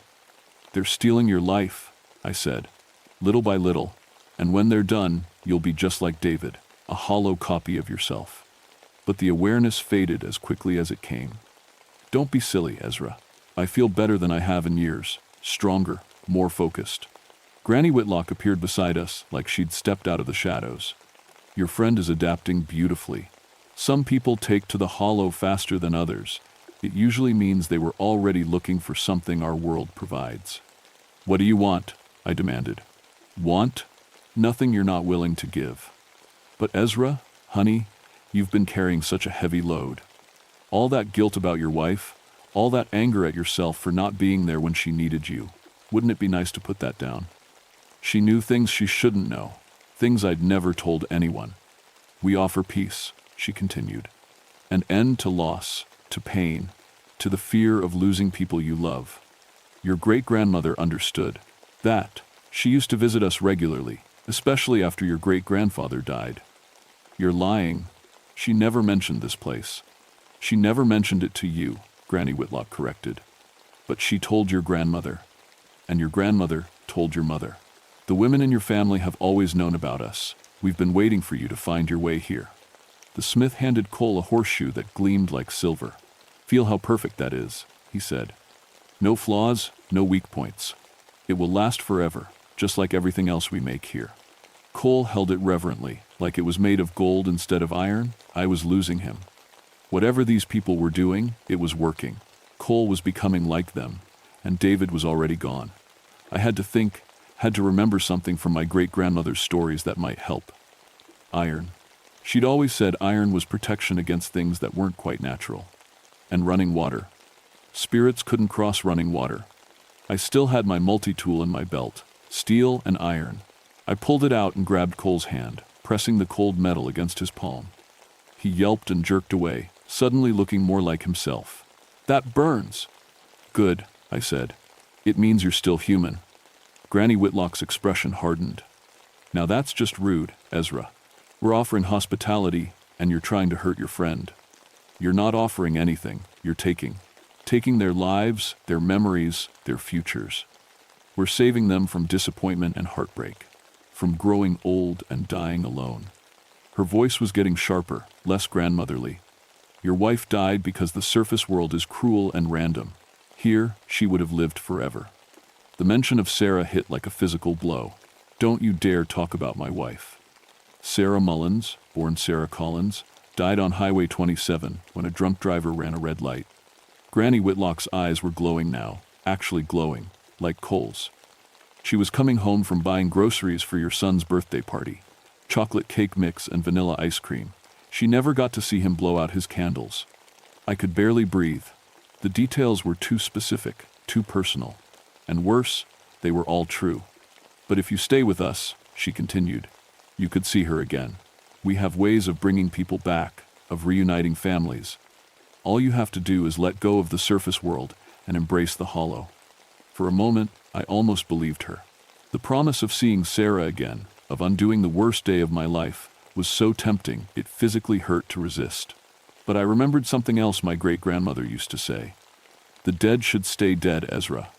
When you try to bring them back, you get something that looks like them but isn't them, and it's hungry for what it used to be. You can't bring back the dead, I said. You can only make copies, hollow copies. Her face twisted with rage. You ungrateful little boy. We offer you paradise, and you throw it back in our faces. The temperature in the settlement dropped even further. Ice started forming on the windows. The oil lamps flickered and dimmed. Cole, I said urgently, we have to go, right now. But Cole was backing away from me, toward the other settlement people. I'm not leaving, Ezra. This is where I belong. That's when I heard the sound that made my blood freeze. Singing. But not the gentle hymns from before. This was different. Older. Angrier. The voices were coming from everywhere at once, echoing off the cave walls with a sound like breaking glass. And in the harmony, I heard Sarah's voice. The singing got louder, and I realized the voices weren't just coming from the settlement people. They were coming from the caves themselves, from passages I couldn't see, from spaces that shouldn't exist. And Sarah's voice was clearest of all. She appeared at the edge of the settlement, walking, out of the shadows like she'd been there all along. She looked exactly like she had the day she died. Blonde hair, blue eyes, that soft smile I'd fallen in love with. But her skin had the same waxy quality as David's. and her eyes held that silver gleam. "Hello, Ezra," she said, and her voice was honey and broken glass. "I've been waiting for you." I knew it wasn't really her, couldn't be her, but seeing her face, hearing her voice, made every rational thought evaporate. I took a step toward her before catching myself. "You're not Sarah. I'm exactly who you want me to be," she said. "I remember everything, our first date at the drive-in, our wedding day, the night Jake was born. I remember loving you, and I remember dying wishing I could stay." Granny Whitlock smiled with satisfaction. "The mountain remembers everything, Ezra. Every person who's ever walked these hills, every love story, every tragedy, we can bring back anyone you've lost." The thing that looked like Sarah held out her hand. "Come home, baby. Come home to where nothing can hurt us ever again." I wanted to take her hand more than I'd ever wanted anything in my life, but I forced myself to remember what my great-grandmother had taught me about the Hollow folk. "What did I give you for our first anniversary?" I asked. Sarah Thing smiled.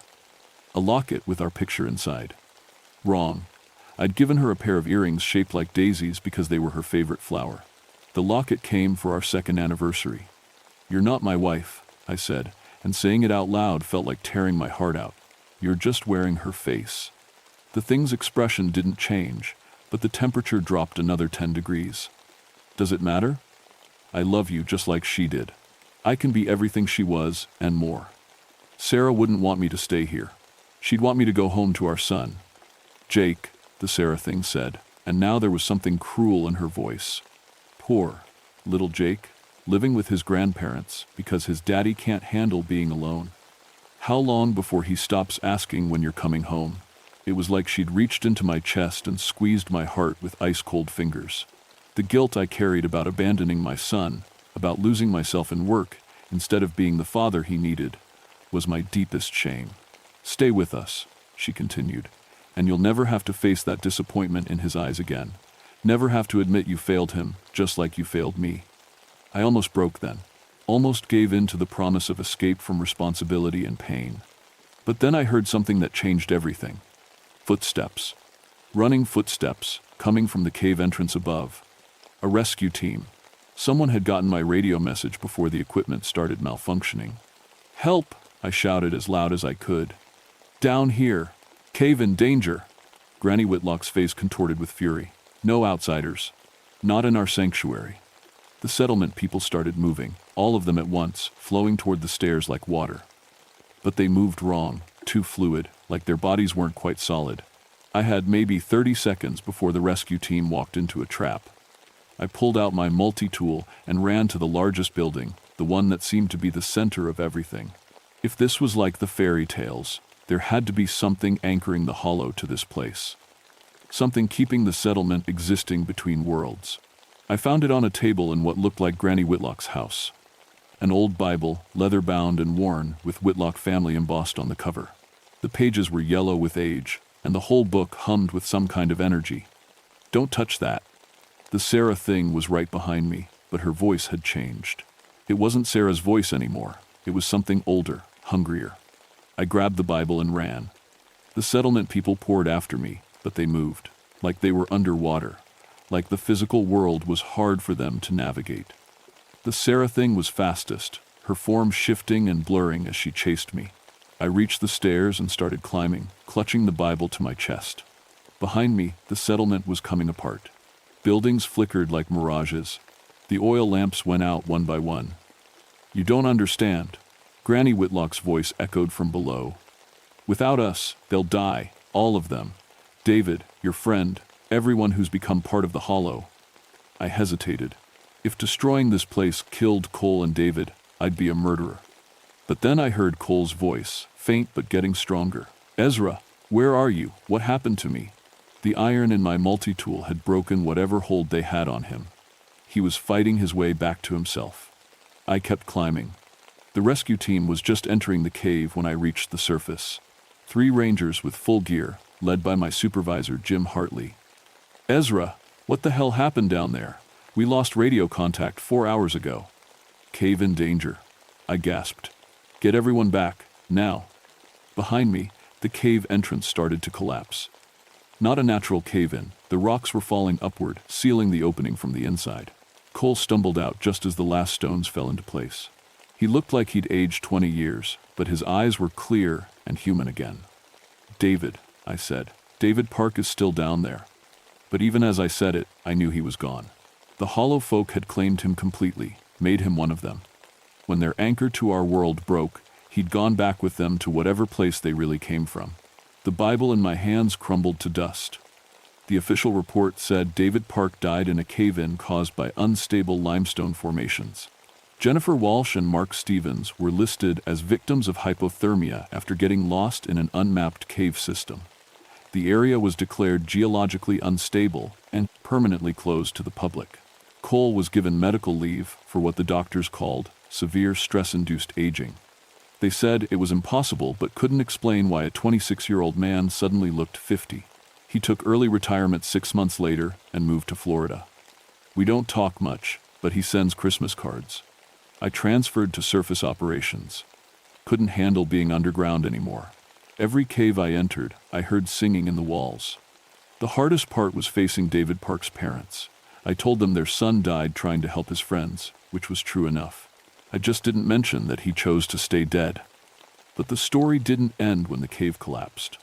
3 weeks later, I got a call from my mother. She was worried about Jake, my son. He'd been having dreams, she said. Dreams about his mother calling to him from deep underground, promising him a place where families never got separated. I drove to my parents' house that same day and found Jake sitting in the backyard, staring at the tree line behind their property. He was 8 years old, but there was something in his eyes that looked ancient. "Dad," he said without looking at me, "Mom wants you to come home." I knelt beside him, my blood running cold. "Jake, your mom is gone. You know that." "She's not gone," he said with the certainty only children possess.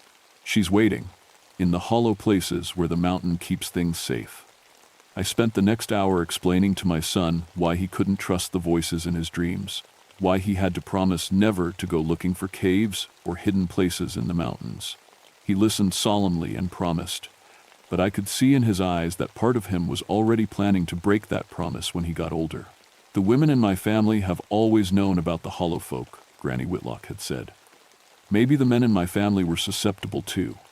I started researching our family history, going back through old records and death certificates. What I found made me sick. My great-grandfather hadn't died in a mining accident like I'd been told. He'd disappeared in a cave system in 1962. My grandfather's brother vanished while hunting in 1978. 3 male cousins over the past 50 years all disappeared in circumstances involving caves or deep woods. And all of them left behind wives who claimed they'd been called home to the mountain. I think the hollow folk have been watching my family for generations, waiting for the right moment to add us to their collection. They got David Park, and they almost got Cole and me. Now they're calling to my son. I moved Jake and myself to Colorado, as far from Kentucky mountains as I could manage. But distance doesn't seem to matter much. He still has the dreams. Still talks about his mother singing lullabies from deep underground. Sometimes, late at night, I hear her too. The thing that wears Sarah's face isn't done with me. None of them are. The hollow folk are patient. They have all the time in the world to wait for us to come to them, or for us to bring our children. I'm writing this down because I need people to know the truth. If you're ever exploring caves in Appalachian mountains and you find buildings or settlements that aren't on any map, don't accept their hospitality. Don't listen when they offer you everything you've ever wanted. And whatever you do, don't trust the voices that sound like people you've lost. The dead should stay dead. When they come back, they're always hungry for what they used to be. And they're always looking for more people to join them in the hollow places where time doesn't work right and families never have to say goodbye. Even if it means those families aren't quite human anymore.